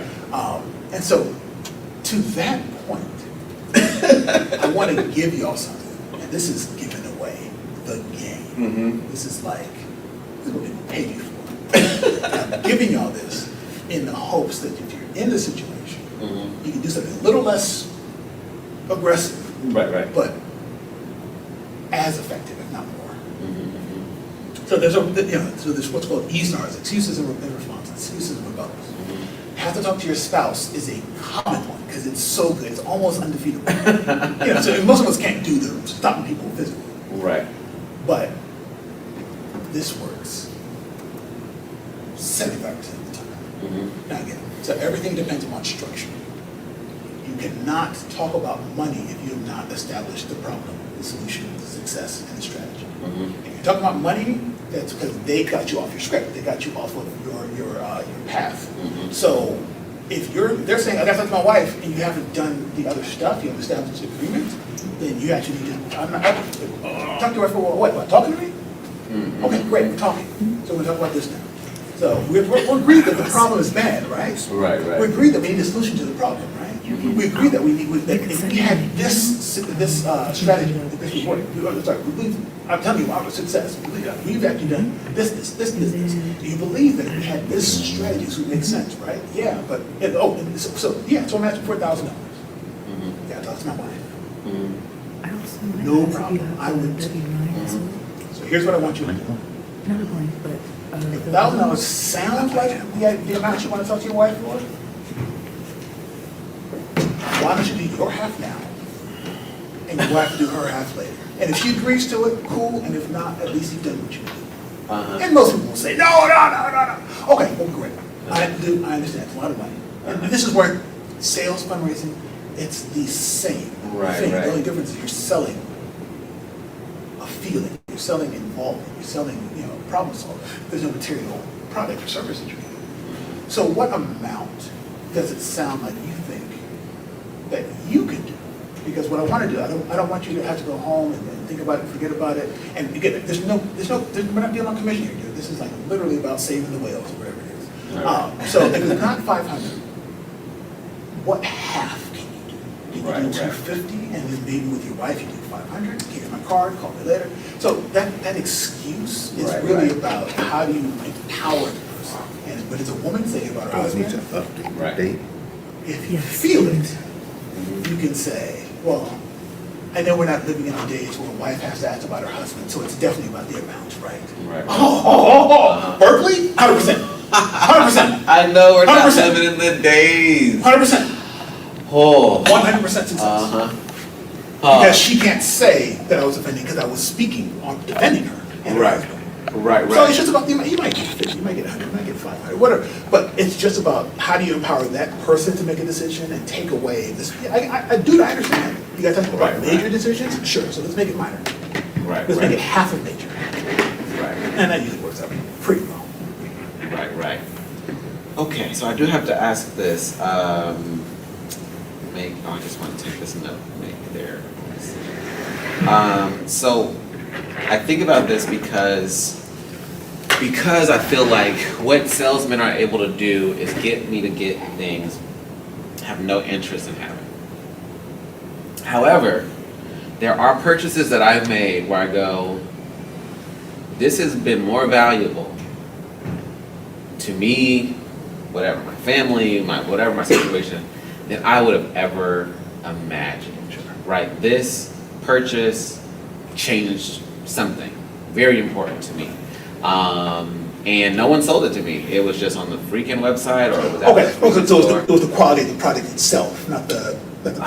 Well, see, that's the thing, is I'm not sure if it's, well, yeah, I would say quality of the product does matter, but I'm thinking too that the value of a product isn't inherent or innate in, just for what it does. That there's something that we can purchase that can mean more to us than, that's just something that, for instance, that's a rice cooker.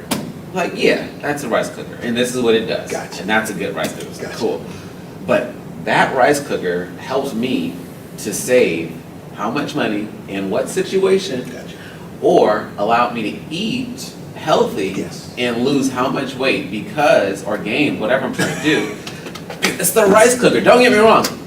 It's the rice cooker that's doing it.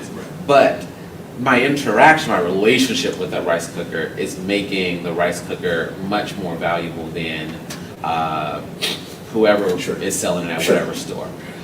Keeping that in mind, is that something, I'm imagining, this is me imagining, that's something that we understand about products that we're selling, services that we're selling, when we do want to convey to somebody, hey, like, yeah, this is valuable, this has a lot of value, is that something that's understood? Because what I again do acknowledge is there are things that we buy, we never use. It's never useful, it's never adding much to us. In the garage, And right. you know what I mean? We're trying to figure out how to sell it. And and it's hard because we don't know, I don't know. It was supposed to, it doesn't, I don't know. Never used. Yeah. Right. And then there are those things that it goes, man, if I had to put a dollar amount on this, I could probably say this is worth $1,000. And it's really $79.99.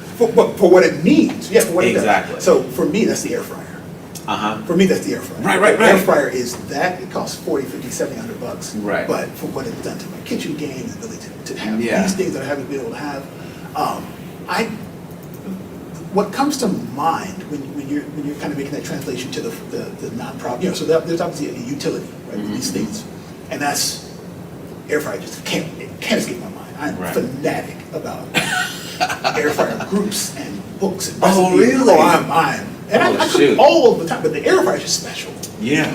So Interesting. Yeah, so in thinking about like what might be the translation to that would be two things. And the first is, again, going back to the structure.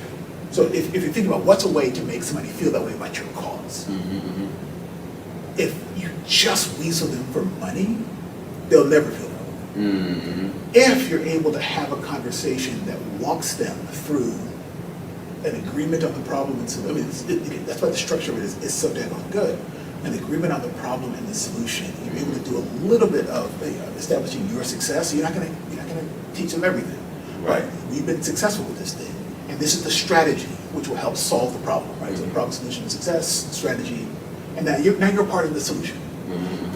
So the fact that you have agreement, and that's why kind of like rushing through things is, you might get a minimal thing, but you're not getting what you really need, which is the person believing that this is something kind of like meaningful to them, what they believe in. So the first part of it is on how you ask. Yeah. So you don't ask somebody just to chip in. It's like, no, this is actually really important. It's really valuable. And if you're only able to do a small amount, that's fine. But this is still really important, really valuable. But then the second part is in the follow-up. So if people only hear from you when you're asking for money, they're never going to develop an appreciation for what it is that you're doing. So how you follow up with people on what their giving does, especially if we're doing things like human services. So you're going to talk about like reentry, and you're talking about ways in which you served people and they have stories, and your ability to work with them has done this thing. Well, that's kind of the closest that we might be able to have with like somebody having a warmed feeling for giving their $100, $1,000, $500, whatever dollar is, to something that had an actual like transformative, meaningful effort. So how you get them on board, most important. But again, you can fail at that and still succeed with the follow-up. But if you do great at getting them on board, but you don't follow up well, they may only have that for a few minutes. So it's like constantly communicating specifically to your donors about how their contributions matters, the differences that it makes. And every time we talk to you, it's not to ask you for money, but instead it's to remind you that this air fryer is the best. You take the meals we made with it. Wow, only with your help was I able to buy this. It was the same when somebody bought you a gift, and the gift really was meaningful. And you tell them like, oh, let me tell you what I mean. And so people get tired of it. I want to make sure you know that that was so thoughtful of you. I want to make sure you know that you appreciate the air fryer. My brother bought my air fryer, so I have to tell him all the time. Oh my God, it's such a game changer. So it keeps him generous. So I would say those, kind of like the way in which you get on board and the follow-up might be the closest, since it's not a material thing, but it's the closest to establishing the way in which somebody feels about the contribution and you and your work. Right. I hear that. The term coming to my mind is investment. Yeah. There was a guy was part of an organization. I think it was 2009. They had a reunion in 2022, and the guy says, "I am a funder for this organization. I found, there was a situation. I think it was like his nanny, something like that, maybe housekeeper, whatever it may be. Her son was her lived in Oakland, and he was like in like Saratoga, and he was like, we're you know, they're so helpful. He's such a good kid, and he's been around ever since I was little. Fast forward 10, 15 years, you know, he's in high school, he's now starting to hang out with the wrong crowd, making some different decisions. And then he gets a call, says that he tried to rob a person and he got killed. Oh. And he goes, I forget exactly where the connection was made, but someone talked to him about it. It's like, hey, you know, what they need in Oakland is more opportunities for youth to be engaged with folks who are talking about, you know, the Lord, the whole nine, and because of my experience, because of having went through that, I called up all my friends. We had a dinner, and before they left, we had $25,000 to give towards, you know, this new thing that we were going to do. And you guys, because we were college students, you guys were the ones that were helping bring this to life, you know, and helping youth, introducing them to the Lord, whatever it may be, but also pulling them away from the temptations that would lead them to, you know, life of crime or holding somebody up or them being held up, yada, yada. And it was like, again, there's the value to someone could be, you know, well, don't you just, you know, want to, and we were talking about this the other day, William, the marketing team was here, and they go, well, don't you want somebody not to like break in your car, you know? Chances are the person that's going to break in your car is someone that we need to reach, and that we would most likely reach, because that's who we're going for. It's the kids who are out there, they don't have something to do, you know, they're just hanging out, yada, yada. You know, instead of them breaking in your car, they can be helping out us do this thing, you know, for the community that's also attracting other youth, whatever it may be. But it was so real for him, you know what I mean, because of his experience. Right. You know, and maybe I love the fact that he used bipping, because bipping is so common these days, where it's like, dude, like you don't know who you're gonna run into. But like, man, my car is broken into yesterday. Yeah. And so it's like, but connecting those dots to one situation can help them understand, like, yeah, this is a hypothetical situation, but it's nonetheless a possibility that's a real situation, you know, that we could have made some very different decisions had we been in certain crowds, certain opportunities, dealing with certain circumstances, and next thing you know, we hurt somebody or somebody hurt us. And so all that to say is, or rather to ask, are those I want to say pitches, well, I would say not well thought, but are they thought through? We go, hey, look, let's talk about this. This is how we're going to present, you know, for instance, you brought up the war, where there are long discussions about what came up on the news. Okay, you guys heard what happened. We know we're trying to stop this stuff. Let's make sure that we do bring up the fact that this person, you know, did this, or, you know, the president said, Colin Powell did, there were no weapons of mass destruction. But you know, You remember? I do. I remember vividly. But I'm imagining that those were things that were all intentionally, you know, brought into the conversation when having these calls and discussions.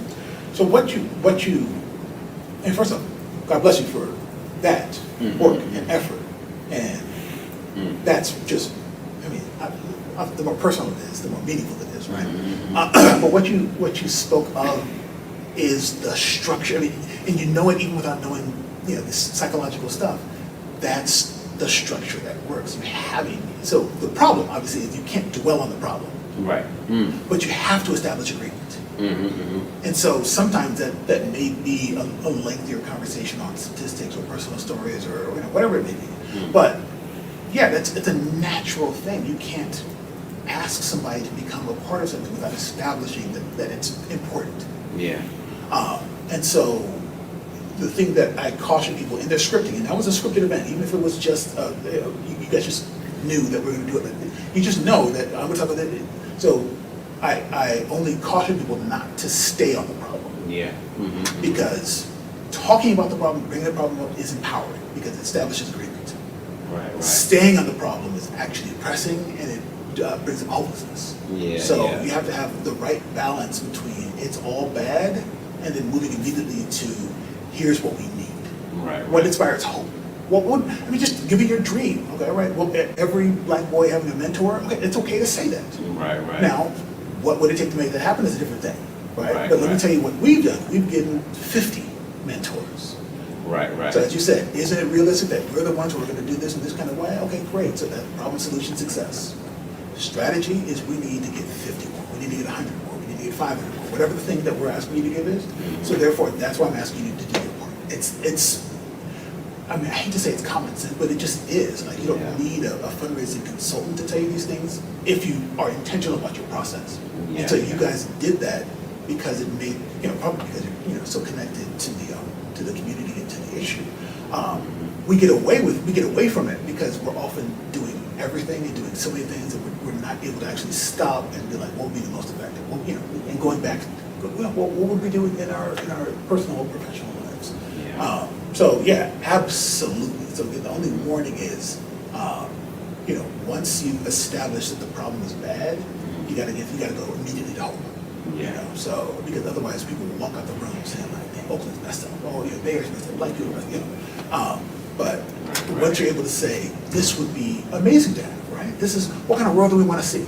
Right, right. And then you get as many ideas, like, yes, free hoverboards. Like, yeah, let's go, yeah. Okay, great. So, like, look, here's my hoverboard idea. So, like, we built a prototype that does this.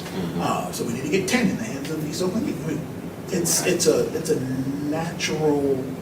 I shouldn't say it's natural.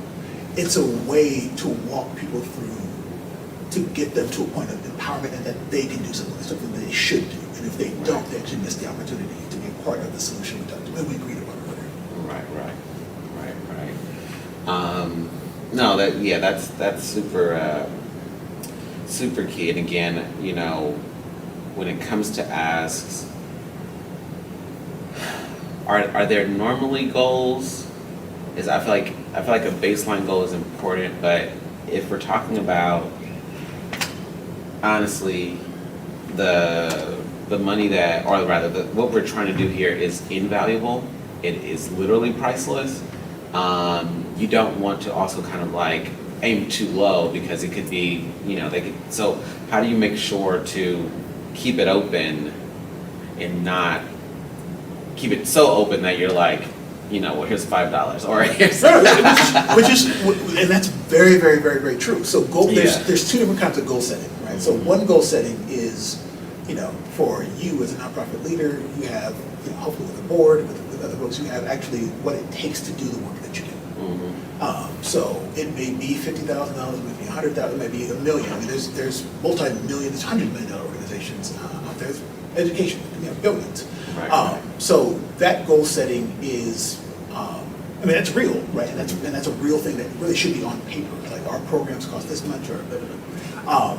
But then there's a separate goal setting, which the higher quality conversation that you're having should be prepared for.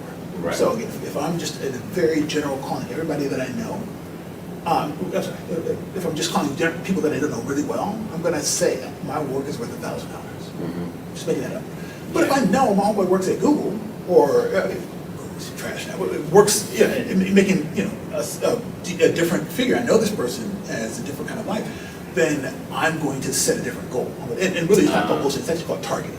Okay. Right. So then you're getting to what's called targeting and negotiating. So targeting is what I'm targeting your gift at.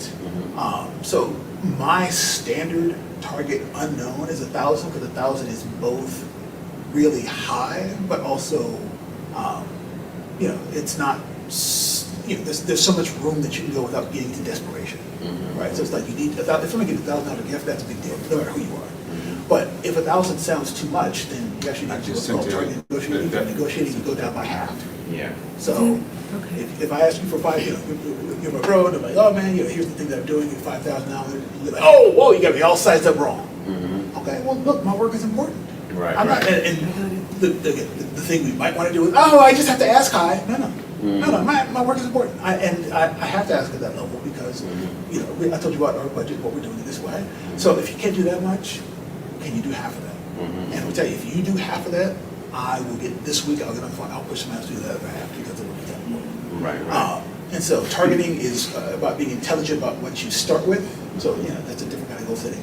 But the negotiating, there's certain rules that you have, but one of the rules is I don't care what they say, what they do, they say they're homeless, you cannot go from $1,000 to $5. Because Right, as right. you just said, you're just proving to them it's not important. Mm-hmm. If it's $5, if a $5 to make a difference to what you're doing, it's not important. Right. Now, I'm not saying $5 doesn't mean anything, but $5 only means something when it's 20 people, 100 people, 1,000 people doing that $5. Right, right. So, we never want to discount anybody's individual opportunity to give and their impact, but your impact at a low level is only because we have lots of people doing it, and most of us aren't in that situation. Right, So, right. if you end up giving 5, God bless you. Mm-hmm. But I'm not going to jump to 5. I'm going to go, if you laugh at 1,000, half, and trust me, the next brother I talk to, I'm going to push him just like I'm pushing. Can you do that? And I will match her. I'll get there. Right, right. Can you do 500? Can you do 250?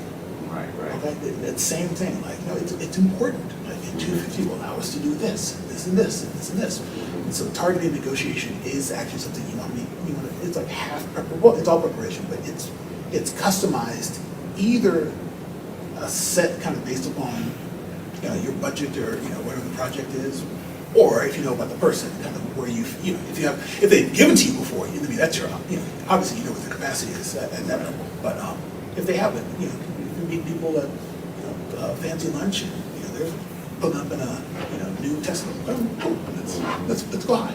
Right, right. I hear that. I do want to involve you, William. One, because I know that part of what he is doing with his for-profit is in the effort of having money, both for the for-profit but also for the non-profit, and Self-funding for that. With that being said, what it makes me think about is energy, right? So how much, not just how much, but knowing that there needs to be energy dedicated to fundraising. Yeah. What could a schedule or even when we can interact with this, like what would his day, an effective week, be consist of? If some of it was dedicated to fundraising, of course, some is of course dedicated to just getting the work done, Yeah. or marketing, whatever that may be, which starts to kind of sound connected. They're all connected, and one of the problems is the lines can get blurred, right? Yeah. So if you don't have a specific fundraising interest, you're using the same vehicle to communicate for fundraising as you do for marketing and communications and social media. So yeah, it actually is important what you're talking about to actually lay out specific things that are specific about this interest. Mm-hmm. And so in a very generic way, very this is kind of the before we talk about your time, et cetera.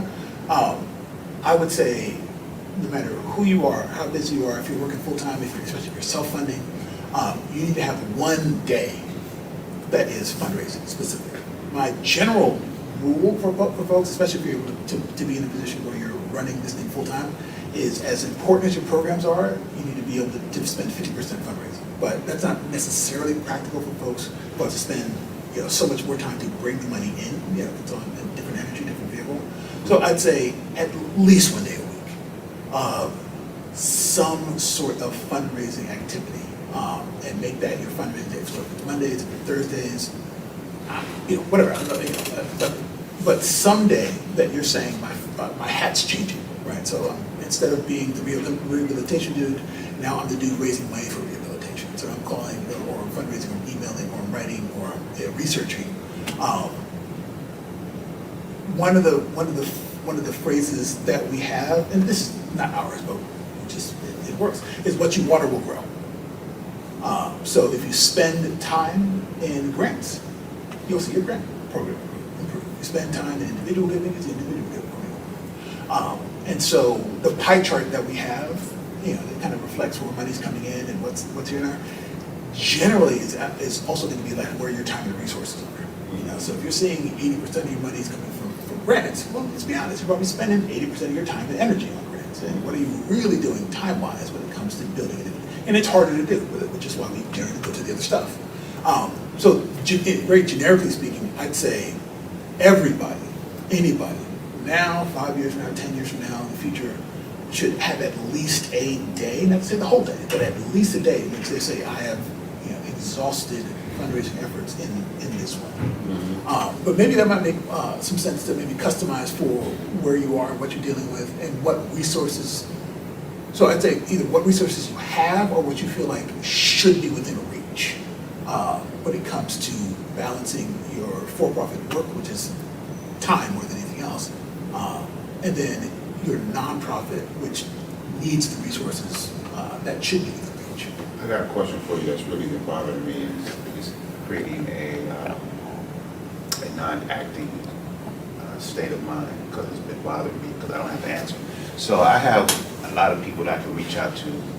I won't say a lot. I have a few people that I can reach out to that has money. And then so I have a for-profit, which is an investment. Okay. And I have a nonprofit, which is fundraising, tax-deductible donation. I have this one person who I know I can go to for both of them, but would I be draining them and making him like, come on, man, you riding kind of heavy, right? So do I go for, because he's already donated like $10,000 to the nonprofit, but I really would like him to invest $50,000 in the for-profit. There's another person I met that we only met in person, we exchanged information, he's only texted me once. I've texted him several times and I'm stopping because I'm like, come on now. But he's an executive with the San Francisco Giants, and I believe his father was the mayor or was slated to be the mayor, so he's in the end and he has funds, right? I don't know, should I just start him out with a tax-deductible donation, or should I be asking him for, I met him at a DEI for people that are high up, so do I ask him for an investment in this way? I'm also a manager of an artist.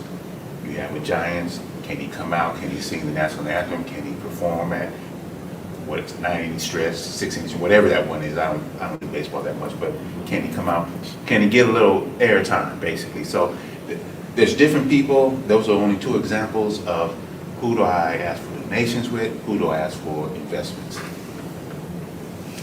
So the second one is easier. Well, the second one, we're gonna make a game plan for this dude, because that is just a dream situation. It is. So we're gonna spend, that's an easier one for me to jump into, so I want to put that one on hold, because the first one is harder. The first one, I can't give you an answer for. I don't know if you had any thoughts on that, because that sounds super complicated, that sounds, I mean, it sounds like only you would know the answer to that. Okay. So if you have somebody who, and I'm assuming when you're talking about them giving an investment, you're saying to them, if you give $50,000, just make it, they'll get 65, or they'll get something back in time. Mm-hmm. It's that, right? Like you're buying into, basically buying shares without SEC talking about it. So that sounds important.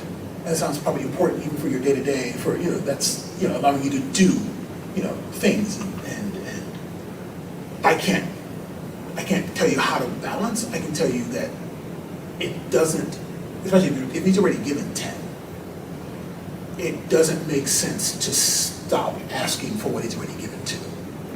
So one of the things, the only thing that nonprofit-wise really I'm very comfortable with that type of balance is there is, for example, like 501c3 and 501c4, right? So 501c3 is fully tax deductible, 501c4 is not. But it can be the same organization doing different types of work. 501c4 work, just generically speaking, allows you to do a whole lot more lobbying, right? So it lets you vote for this person, don't vote for that person, do this, don't do that. But because of it, it's not tax deductible. 501c3 work is, I'm not trying to downplay it, it's just different, right? So a lot of people will have a C3 and a C4 in the same organization, and money goes here, can't go here, money goes here, could go there. But there are donors who are really hard on, I want C3 only. Oh yeah, C3 is great, but it doesn't allow us to do what we really need to do, which is kick these people in the pants. So, can you split your gift? If 20K sounds like, sounds like what you could do, can you get half of it to go to the C3 and half to the C4? Which means you get a tax deduction on the C3, and that covers you there, but the C4 really allows us to go out here and do these things that our name is known for in that way. So that's the only kind of thing that I have that relates somewhat to your experience, which is like asking, never giving up on what's most important, and it's not, I mean, I don't know what's most important. What is most important? I guess that's really the question. Yeah, that is the question. I think what's the priority Yeah. of this? To say they're equal is, And that's just my language, but you know, like where your reach is, where your work is, where your like what's within your reach. So are they equally valuable to you? Is one in need more than the other? Is one easier to get? Within your reach in your world, in your scope. It's all a good question. I can't even get my family to donate $25, so. And I start out with that. We've all been there. Right. yeah. That is not a unique problem. But that's also not on your family. That's on us. If we can get our family to give 25, that just means we've done a poor job of asking. And when you accept that, it takes all the resentment away. Oh, yeah, no, I have no resentment. Yeah. But I think for the investment, it would be important because I know that now that I can be independent and I can use that business to funnel into the nonprofit. It doesn't work the other way around. Oh, of course not. No. So I really want to get my own business really up and going so that I can be independent and flow as I choose to. I really hate working a 9 to 5. I don't think we were created by God to work 9 to 5. So I'm just I'm allergic to 9 to 5. Just on a human level, I can do it, done it, but it's just a sophisticated form of slavery to me. So I want my own job, my own business for that purpose. So I think I'm going to target the for-profit just because it opens up way more avenues and opportunities for me. The nonprofit, like you said, I could just solicit donations, put it on a big giant mailer list, and shoot it out there to see what comes back, and it's all good. So yes, because yes, that's a good strategy. There's also, as I know everybody knows, it's a very low rate of return, but it is an effective way. To this day, direct mail, wine lists is an effective way of generating new donors. It's just really, really expensive. Yeah. So I would say that it sounds like the for-profit is where the gas needs to go, the tank, the money needs to go. But I wouldn't turn, so maybe it would be, if your target for him is 50K, 40K to the 4, and matching is 10 again. So the conversation, I know where my line is, I know where my limit is. I can only say the conversation should include what you've been able to do with his previous contribution. Which is the only reason why I'd ask you to do it again, is because it paid off. So even if you're just starting, we were able to buy this, we were able to do this, we were able to go here, I've got a relationship here, I've attended this thing here, and so the next year I want to be able to do this. So in this gift, 40K, the business is a different conversation, but can you include 10K to renew your support and stuff as well? There's no reason, it sounds like, to not have renewed support. But again, you know best in that situation, but it's not hard to imagine a conversation that includes a renewal to the nonprofit if you include what you've been able to do. Okay. What you said has sparked some ideas on how to ask for that money. And like you said, hey, you did this is what we were able to do, we got on the news, I met these people, they're interested in me doing some more activity. I got on the radio show and they have a storefront that needs their mural redone. Can you do 10,000 or more so that I can hire other artists to come in and create the job faster, better? And just send that out there like that, yeah. And for the nonprofit, for the profit, I think just people in general who value my hard work or my vision will be like, yeah, I think I'm willing, like you said, I've learned that they invest in the person, not necessarily the business. And they'll be like, what? You got the Tenderloin Museum already as a customer, you got this person as a customer, all you need is this investment and you can go full scale, then that's just another pitch that they can go, yeah, okay, I see you working. And plus he said, this person who's the either investor said, one day we were at a retreat that he sponsors, right? And I didn't know who he was originally. And so I just was... You're talking about the first person or the second person? The first person Okay. who donated 10 Gotcha. so he took all of us to his house in Mexico, and I looked around, I said, oh, this ain't just some ordinary dude pitching you know, some of his brand or some of his little thing. I said, this dude is somebody, right? Yeah. So he had a son who went to prison and was very traumatized. And sincerely, I said, that's actually what I do. I can help you, help your son come out of his trauma and live a more productive life. And I could hear you guys have some issues. I might be able to smooth that over for you. And he was like, oh, I appreciate it, but I could see some reluctance. So I said, maybe there's some family dynamic that I don't need to get into. And so after a while, I just gave you that context. After a while, I said, jokingly, but with a sincere voice, now that I know about your son, I feel very akin to him and his plight. So thanks, Dad, for everything that you've done. He gave me a hug and a kiss, and as we were walking to the main spot for dinner that we were going to have, he stopped because he was leading the whole training. He stopped and he turned around and said, you know what, William? I am going to adopt you. And so I don't want to seem like, hey, Big Daddy Rich Bags, here I am, but how do I nurture that to say, well, you did promise you was going to adopt me. So, Your son. so like that. And at the end, one more thing, Oh, yeah. and at the end he said, I'm going to adopt you because I have a feeling you're going to be famous one day. To be honest, that's cool, but I think the hug and kiss meant, that's what struck me. It's like when you went from associates to like, whoa, we have a relationship. So you said the word, and I kind of tossed it out earlier, and you know, it is what it is. But every relationship, so the mistake we make is we put relationships on like a straight line. Like, okay, that's this person, okay, that's this person. But every relationship should be in a circle. And the relationship should be one of cultivation, solicitation, and stewardship, right? So cultivation is what you did. You cultivated the relationship first. Before you asked for money, you built a relationship. Even if it was 10 minutes, an hour, a day, whatever it was, but like, you had, and you might not even know you were going to ask. I mean, this is just a natural way in which that person fit, right? So you cultivated a relationship, and then the money got involved. So what happens after the money gets involved is called stewardship. And stewardship is all the things that you do because a person is giving you money, and it includes things like updates. Actually, it includes things like updates. It's mainly about updates. Because of your support, we were able to do this. Because of your support, we will do that. The ways in which you do it, it depends, one, on the size of the gift, the amount of people, the amount of donors that you have, and the quality of the relationship that you have with the person.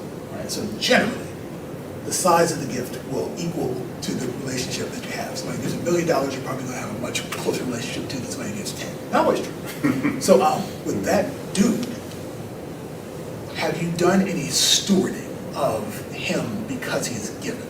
Mm-hmm. Like, what kinds of things have you done in that with him because he's giving you $10,000? Well, I do have periodic check-ins because he's extremely busy. And so I always set an appointment right after the last one, get on his calendar. Yep. He understood my latest challenge in life that was very difficult to get through. So he prioritized me so that we could have that aftermath chat. I poured out everything. I solicited advice on how to move forward. I'm going to pause you right there. I'm sorry. That is one of the most, and I wouldn't have thought about it. Even if you don't need it, getting advice from your donors is one of the greatest ways to cultivate. I would not have thought about that. That's what's one of the we just know, like, you probably needed it. I mean, you probably use the advice, but even if you don't, having a conversation where you say, like, well, look, here's where we're going. You're a key investor. Like, should we go more mainstream? Should we work on hiring first? Soliciting advice from it just gets them. They're they're board members that way. So I'm sorry, I would not have thought about that right there. That is we know this stuff. Yeah. What else? And he invited me back to the Mexico trip that we went to. I forget what you call it, but it's like anyway. And because of somebody who was on that trip had a conflict of interest with me, he said I probably shouldn't have talked so soon and promised you that, and we'll do something different later. And another person came in and said, William, I know you probably might be upset about that, but let this person go because they haven't gone, you've already gone, and don't make a big issue. I said, I'm not gonna make a big You're already issue in. about it, but Right. yeah, he said, and she was telling me like, you, trust me, you're in with him because he really is invested in you, so there's gonna be something greater later. So I don't wanna mess up greater later, don't know what greater later Absolutely. is, but I might have to say what greater later is, and that's always the struggle with me. Do I define what greater later is for me, or do I just wait for this person to offer a greater later and accept it, whatever comes? This is actually related to your second thing. This is a real thing. Even professional development officers and major gift officers are in this situation. And no, I certainly can't tell you, nobody can tell you, because it is a matter of that person's interests and time and your knowledge of the relationship. But I will say, like that conundrum is something that no matter what it is, so no matter what you think it is, you can't make it something that it's not, right? So there is an incentive for you to steer it, but you may find in the course of steering it that it ain't time. Right. But I mean, I tell you, that is when we sit in offices, we have strategy discussions on exactly this, and there's no answer. Like there's no, because every one of those is an individual with their own time, et cetera. How much time has passed since the gift that he made? A good year. Okay, perfect. Okay, so in my opinion, and this is just kind of general, generic. You will know the specifics. In my opinion, a year is about the time when it's appropriate with a new donor to come back and say like, greater later time. Yeah. And so what that will include is, you fix it as it makes sense to him in the situation, but what it includes is, if you're able to, if it makes sense to, the slideshow, 10, 10, 20. So do you have 10 slides? And the first one can include your logo, your name, the agenda. The last one can include a thank you, right? So you only need 7. But do you have 7 to 10 slides or points that you can make of things that you've done over the last year? And if you don't, this relationship does not require it. But if you do, that can kind of help to set you when because you're in a position, he has the power.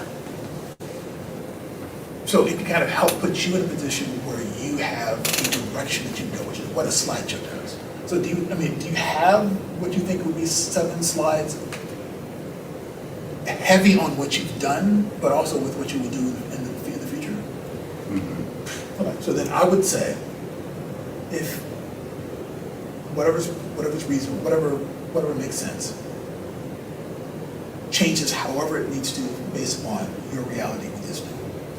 If you're able to get in person, I would take, I don't know, 10 papers or pages, or whatever's practical for traveling. But I'd take 10 slides, and maybe this big, and just be like, dude, boom, here's the first thing, boom, here's the second, that part doesn't matter. But I would actually have a presentation to show that you're serious. He knows you're serious, but to show that you're serious about what's coming next. And at the end of it, the last 1 or 2, whatever, should include what you're going to do next. So you kind of mentioned the story. Is that KPLO you're talking about? Mm-hmm. You're talking about KPLO? Yeah. Yeah. So you're talking about this location. You can even include why it's historically significant, why it's culturally significant now, and what it would take to make happen. Right. So if it's 10,000, so you can actually pay. You can help bring these artists in, whatever the ask is. The slides could include that. And then that can be a natural way of walking the conversation from the past to the now or to the future. If you can't get it in person, then, if you're depending on your relationship, it's a common thing to do on Zoom, screen share and walk through the slides. What you just don't want to do is you don't want to do it without establishing agreement page by page. And we just say straight up as an offer, I can help you with that. Like that is something I'm more than happy to support. But you know the subject, you know the donor, you know the timing, you know the language, you know your successes. I can only kind of adjust to make sure it's kind of what you would, especially 10, 10, 20 while going through. But if it's on Zoom, that's fine. I mean, if it's on Zoom, that can be fine. But it really just becomes a matter of, if it's been a year, and there is a power dynamic, then using, I hate using this language, but like sterile things that don't have feelings, right? Slides don't have feelings. So you can kind of help take yourself out of the position of powerless by walking through a presentation, because now you're talking, and you're just like, this makes sense, right? Like, cool, because you did this. So here we want to do this, but this is like, boom. And if that ask is 10,000 times renewal, then that's what it is. But that might be the time of the step, and just a matter of like what method it is up to the two of y'all. But let me say again, that I'm absolutely willing to support that, because it sounds like you have a major donor already, and cultivating and stewarding a major donor, I mean, it's all hard, but you've done the hardest thing, which is to build a relationship and to get the money. And so like how you get that person on the cycle and keep them there, and then also increase gifts over time is a big deal. Yeah. Okay, yeah. You got a card or something? Yeah. Your second guy. Second guy. Now, I'm telling you, He's very silent, so. It's fine. I mean, that's why Really? what we talked about earlier. Been nurturing this guy. No, I'm coming to you. What we talked about earlier is not just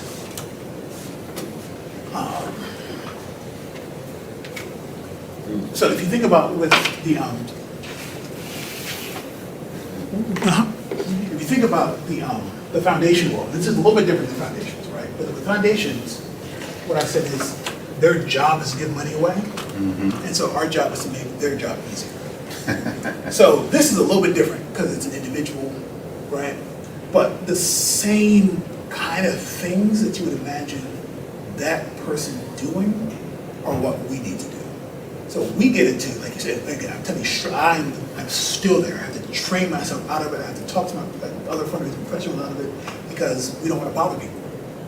Right. And culturally, that might even be a thing. But I'm saying, white folks don't care about that. I mean, in general, they don't care about that. They are persistent when they don't need to be. They're experts when they ain't experts. So in this case with this dude,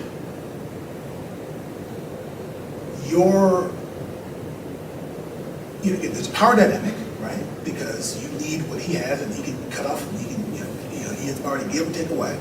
But him not responding to texts can be a sign of how you want to approach it. When's the last time he texted? Because you say he's texted you one time. When was the time he texted you? Yeah, let's get it. I pinned his ass on my message. For the one time? Like, Yeah, I pinned him. I said, and you ain't gonna get lost at the bottom. That's the thing. I thank you for that reminder. I'm terrible at that. He was the first one to establish Okay, he texted text. you. Okay. This is Mario. And then I was like, oh, so good to meet you. I reminded him who I was and what the connection is, and hopes of uplift on KPLO. But I'm thinking my own show. So that was May 14th that we did that. Oh, you talking recently? Yeah, May 21st. Oh, let's go. He finally texted back. Same here, William. I feel like we met before. It was really nice event last week. So I was like, man, we met before? I might be your grandson from a previous life or something. Right, but so then I messaged him the same day. I messaged him again May 30th, and I haven't heard. Okay, dude, that's recent. That's recent. I thought you meant years ago. Oh, no. You're talking about 3-4 weeks? It's like 3 weeks. We do it all the time. In our situation, we normally have to reactivate conversations that are 6 months, 8 months, a year old. So if you're talking about somebody having responded in a few weeks, oh, okay. So let's walk. And when we talked about earlier, like I wanted people to be able to walk out of here with practical things. Let us game plan this dude and how you're going to. Even with talking about with the family, it's like all we learned is generally we're just not doing enough, and we don't bother. Like even persistence is sometimes we think it's annoying, but when people are persistent with us, we're responsible. So the one thing to know is that so what I'm gonna say is, again, very general and very generic, and other individuals will tell you what differs. But texts are super easy. They're easy because we always have our phone and they always have their phone. But they're also easy to ignore. And I'm just pull up my own phone as an example. Right now, I got 12 unread texts, which is actually pretty good for me. 12. Only 12. However, I also have 99 plus unread. Different text set. Different text. Okay, so my work text, I have 99 unread. I might have gotten 4 or 5, and then the other one.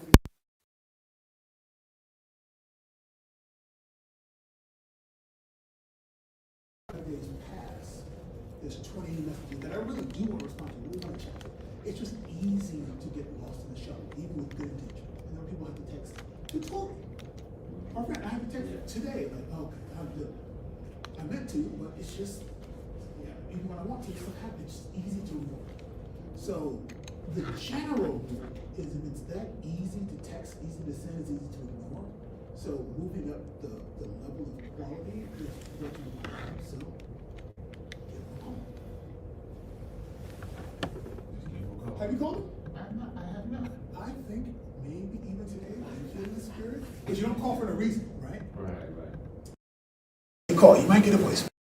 Right, so it's, you got to prepare for all this stuff, right? So but you're calling him, why are you calling him? Why are you texting him? I wanted him to come on my show and do an interview and talk about it. Oh, no, you don't. You know? So that might be something that comes from the conversation. That's not what you want.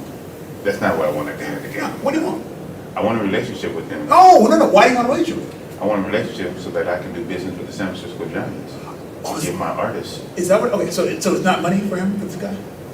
It can be. But I'm being serious, like, so if it's fine, it's not. But this thing is not about, I want this guy to come get checked, and it's fine, there's something else.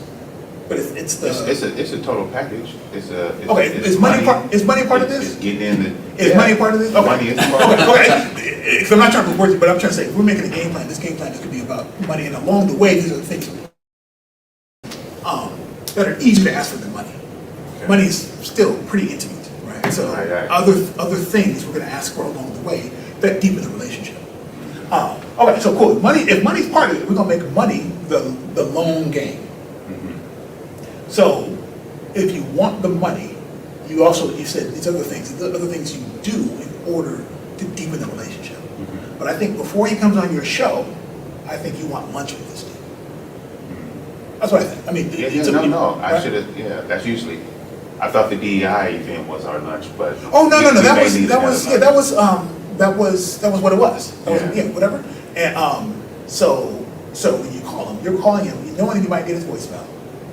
Hey, whatever. I know you're really busy. Look, I got some free time in the next couple of weeks.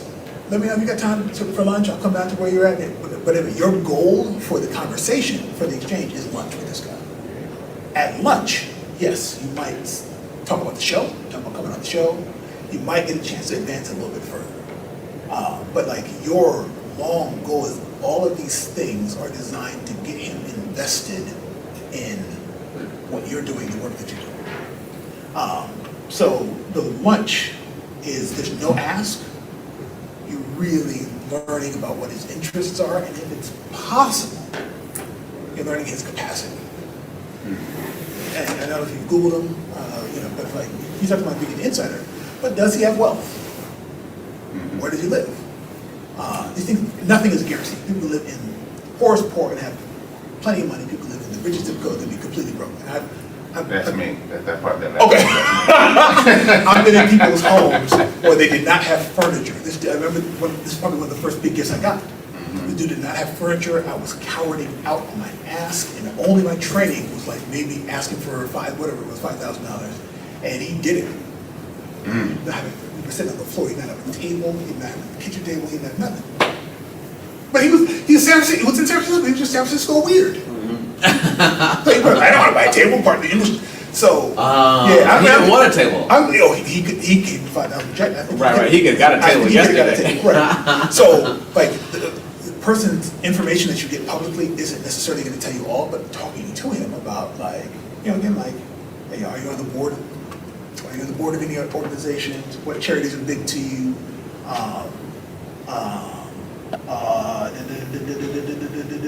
Those two might be all you kind of need to pull without being really extreme. And you have a natural conversation anyway. But this conversation is not about asking. It's really just about like getting to know you and getting him on the show and getting him to understand your story and learning about his story. Right? So you're in cultivation, right? Cultivation is all the things that you do before a gift. So part of cultivating this relationship is lunch. Part of cultivating the relationship is asking questions and learning. Part of cultivation is getting him on the radio show, introducing him to a deeper part of your story, maybe some other people that are affected. And then after he's on the radio show, so again, what I'm saying is very generic, very general. You fine tune it to what the reality of your experience, his conversation, and things that happen. But after you have him on the radio show, you now have a deeper relationship. It's just natural. You're eating together, you've broken bread, and you had an extended conversation, or at least he's seen the extended conversation, depending on how interactive he is on the show. So your follow-up is an acknowledgement of the deeper relationship. So it's thank you cards, thank you text, thank you call, a gift or whatever. It's just something that's just like, dude, man, this has been great. Nah, just blah, blah, blah, blah, boom. And then your next step should be you're able to ask him for money. Now, if you're not able to ask him for money, then you're asking for the next big thing, which is that Giants thing. But you also might be able to talk about that at lunch, right? I can only kind of give you the how you get there, not necessarily what time it looks like. But after you come on the radio show, you acknowledge them. So again, least is a text, call, card, drop by something on them, whatever it is. But you just make sure that both of y'all know that was a big deal. Okay. And then the next thing is something. So again, whether it's over the phone, in person, lunch, whatever it is, but you're asking for the next thing. So it's like, dude, so if it's the Giants thing, you know, I can't tell you, but the next step has to be marked as a next step, not bunching all of them in together. Okay. So this lunch is not money. The main thing is this lunch. If you do the Giants thing, that might be natural. That might be because you had a Giants game, right? We wouldn't have a Giants game, but you know that. So anyway, it just may be natural to do all that stuff at once. Money, even if you get money, you won't get what it won't feel right. When it is time to talk about money, should be in person. So just like you had lunch, and now it'll be 2-3 months from now, 2-3 months later, whether it's at his office, whether it's at his home, whether it's at your home, whatever it is, but it's a time to do that same kind of, again, I suggest the slideshow, just because it just keeps us on a track, on a pitch, on a structure, and ideally we'll have had one finalized by this point. And so you're able to just walk in from beginning to end. It'll be a little bit different because it won't be ideally it wouldn't be the same as the one we're asking for the Mexico guy. But yeah, I'm asking you to join as a supporter. You've learned a little bit about what his interests are. You learned about maybe where else he gives. You learned about where he's involved. And because you didn't rush into the ask, you also will know kind of what to target him at. So maybe he's a $25,000 donor. Maybe he's a $1,000 donor. I mean, it's going to be based upon you'll have a quality relationship by that time. And again, I'm happy to check in and bounce off of you as we go step by step. But I mean, really, if we don't do these types of moves, then we're at the people with the power's behest. Like we don't have an ability to move forward. So what I'm telling you is the same thing that the people at the San Francisco Opera would do, the people at the AIDS Foundation would do, whatever these big charities are that people that are established and known and raise millions and millions of dollars. It's the same thing, and it's all I'm saying a long game, but not in a negative way. It's just $1,000 today is not worth $25,000 next year, and so rushing to the ask is a real opportunity to make a mistake. And speaking in the language of donors, but by language I mean like specifically the slideshows and how we talk moving people point to point is is one of the ways that we can overcome the cultural barrier and our power dynamic as well. Mm. Thank you, I appreciate that. Hey, man, what else you got, man? Man, I got so much, but that's a good start right there. Right on. Yeah, so that number, you can text me, that's work, I promise you.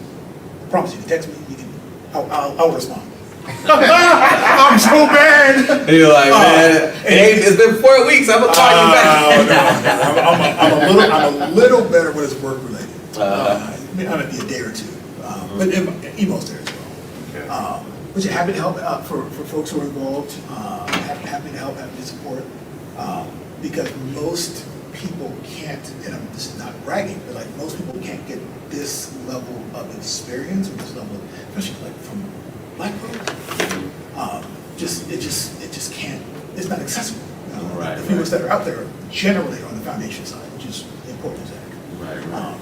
But yeah, happy to help anyway. Right. No, that's good stuff. That's good stuff. And honestly, before we talked with you and we were connected, the person that we were asking about this was our business development manager here at YCD, and she did not break all this down. She did not break all this down. So this is one, it's really a big surprise. But then two, I'm really just thinking how important your expertise would be for not only the people that are part of this program, but we're trying to do other things because, just because it can be so difficult. It can be something that's so out of our all of it. zone. It's our comfort zone, our culture, and our experience. Yeah. Right? So it's like we're really, the fact that we're able to do stuff, the fact that we're able to have community programs, and it's a blessing from God. But like there is also a need to bring in best practices, expertise, and et cetera. So so I generally will say like we have it, we have what we need. Yeah. It's just may not be organized in a way that makes the most sense. Right. No, that makes sense. And I'm glad that you keep affirming that we have this knowledge. It's there. We just haven't used it or saw that as expertise, if you will. It's expertise. I can't tell anybody what to do. I can remind them that this probably makes more sense. And oh yeah, of course it's true. And it's not teaching something you don't know. And that's really like the main thing is that anybody telling you that there are secrets, but the secrets are just data based. They're not like something that doesn't exist in your mind. It's like phone calls over text. Oh, duh, phone calls over text. I hear that. But that's why I get paid the meeting bucks. Yeah, right. So they need to know. They need to know. They need to be reminded. No, that's real. I have to go to an award show. What kind of award you getting? African American Chamber of Commerce. Yeah. And I gave her everything that I needed to send to you guys today. Okay. Go chart in the W-9. Oh yeah, that's key. Very important. I'm glad you did that because we definitely need to make sure everybody has that. So yeah, good stuff. So I'll see you guys next week, if not before. Okay. Cool. Sounds All right, my good. brother. Assalamualaikum. Wa alaikum salam wa rahmatullah. Awesome. All right, is the mosque that you have been a part of, is that the one on MacArthur? No, that's Masjid al-Islam, MacArthur and 85th or whatever. No, I'm at Worthing, which is 47th and Bond, behind like Fremont High, under Fremont High. Okay. Right. Okay. I know Fremont, and you're saying like maybe like right before you get to International. In that Yeah, direction? 2 blocks before. So a block under Foothill, so between Foothill and Vanguard. Okay. Are we good? Yeah, we can wrap up. I'm just glad that you broke those things down, stated those things, said those things. Honestly, more than we were expecting. Because one, as you already know, we heavily rely, or there's a lot of people who heavily rely on grants primarily. And so that's some of the first questions, like, I just need a good grant writer and I'll be good. And actually when working with, I brought Candace in, Oh I think yeah. a couple years ago. She was one of the first people that was like, our donors are everything. I was like, time out. Did y'all hear that? Because usually all we're talking about is grant writing. They ain't talking about nothing and else. EOC gets good grants. Right, right. But the individual donors, when, you know, and they're still not perfect with it, but when they started focusing on and bringing it up, yeah, it's some of the work, they're still coming. Yeah. Individual donors, you can lose a grant. I mean, 5 years now, Yeah. people don't stop caring about black folks and be about something else. It's just it's real. They Yeah. started caring after EOC started. Yeah. Like grants started in Yeah. like 2019, like big grants coming back. Mm-hmm. Individual donors ain't going anywhere necessarily, as long as you continue to include them on the Yeah. work they do. So, Yeah. And we all know George Floyd, yeah, Black Lives Matter. Tell you. Pop it. That's some of the stories of people who said no then called us, Exactly. like we talked to the foundation in January of 2020. Mm-hmm. And in 2 months, 3 months earlier. Hey, What do you know? need? In real life. And dude, Take banks, our money. foundations, obviously individuals, but we never, Yeah. individuals we never realized on the planet. Banks and foundations that Yeah. we met with that said no. Yeah. I mean, I want it. Yeah. Yes. Yeah. Here, hey, can you go? Yeah. Well, you know, we're getting some money. Have 25,000 out. Right. Yes. It'll do. Hey, look, I'm telling you, Candace got to the point. I don't remember the exact dollar amount, but you know, where we'd have done something for 5 before, she was like, I'm not even going if it's less than 20. I mean, I'm just making the number. Right, But it was the truth, like Yeah. the level of investment because of the current political Yeah. situation changed. Yeah. So Candace was like, I'm glad she said that. I'm glad you were able to hear that. Yeah. Because that was what our conversation was before it was happening. Right. So it's like I came in, I think, 2018 with them. Right. And yeah, it wasn't happening. Right. It was county contracts. Yeah. It's like, hey, let's make sure everything works. Right.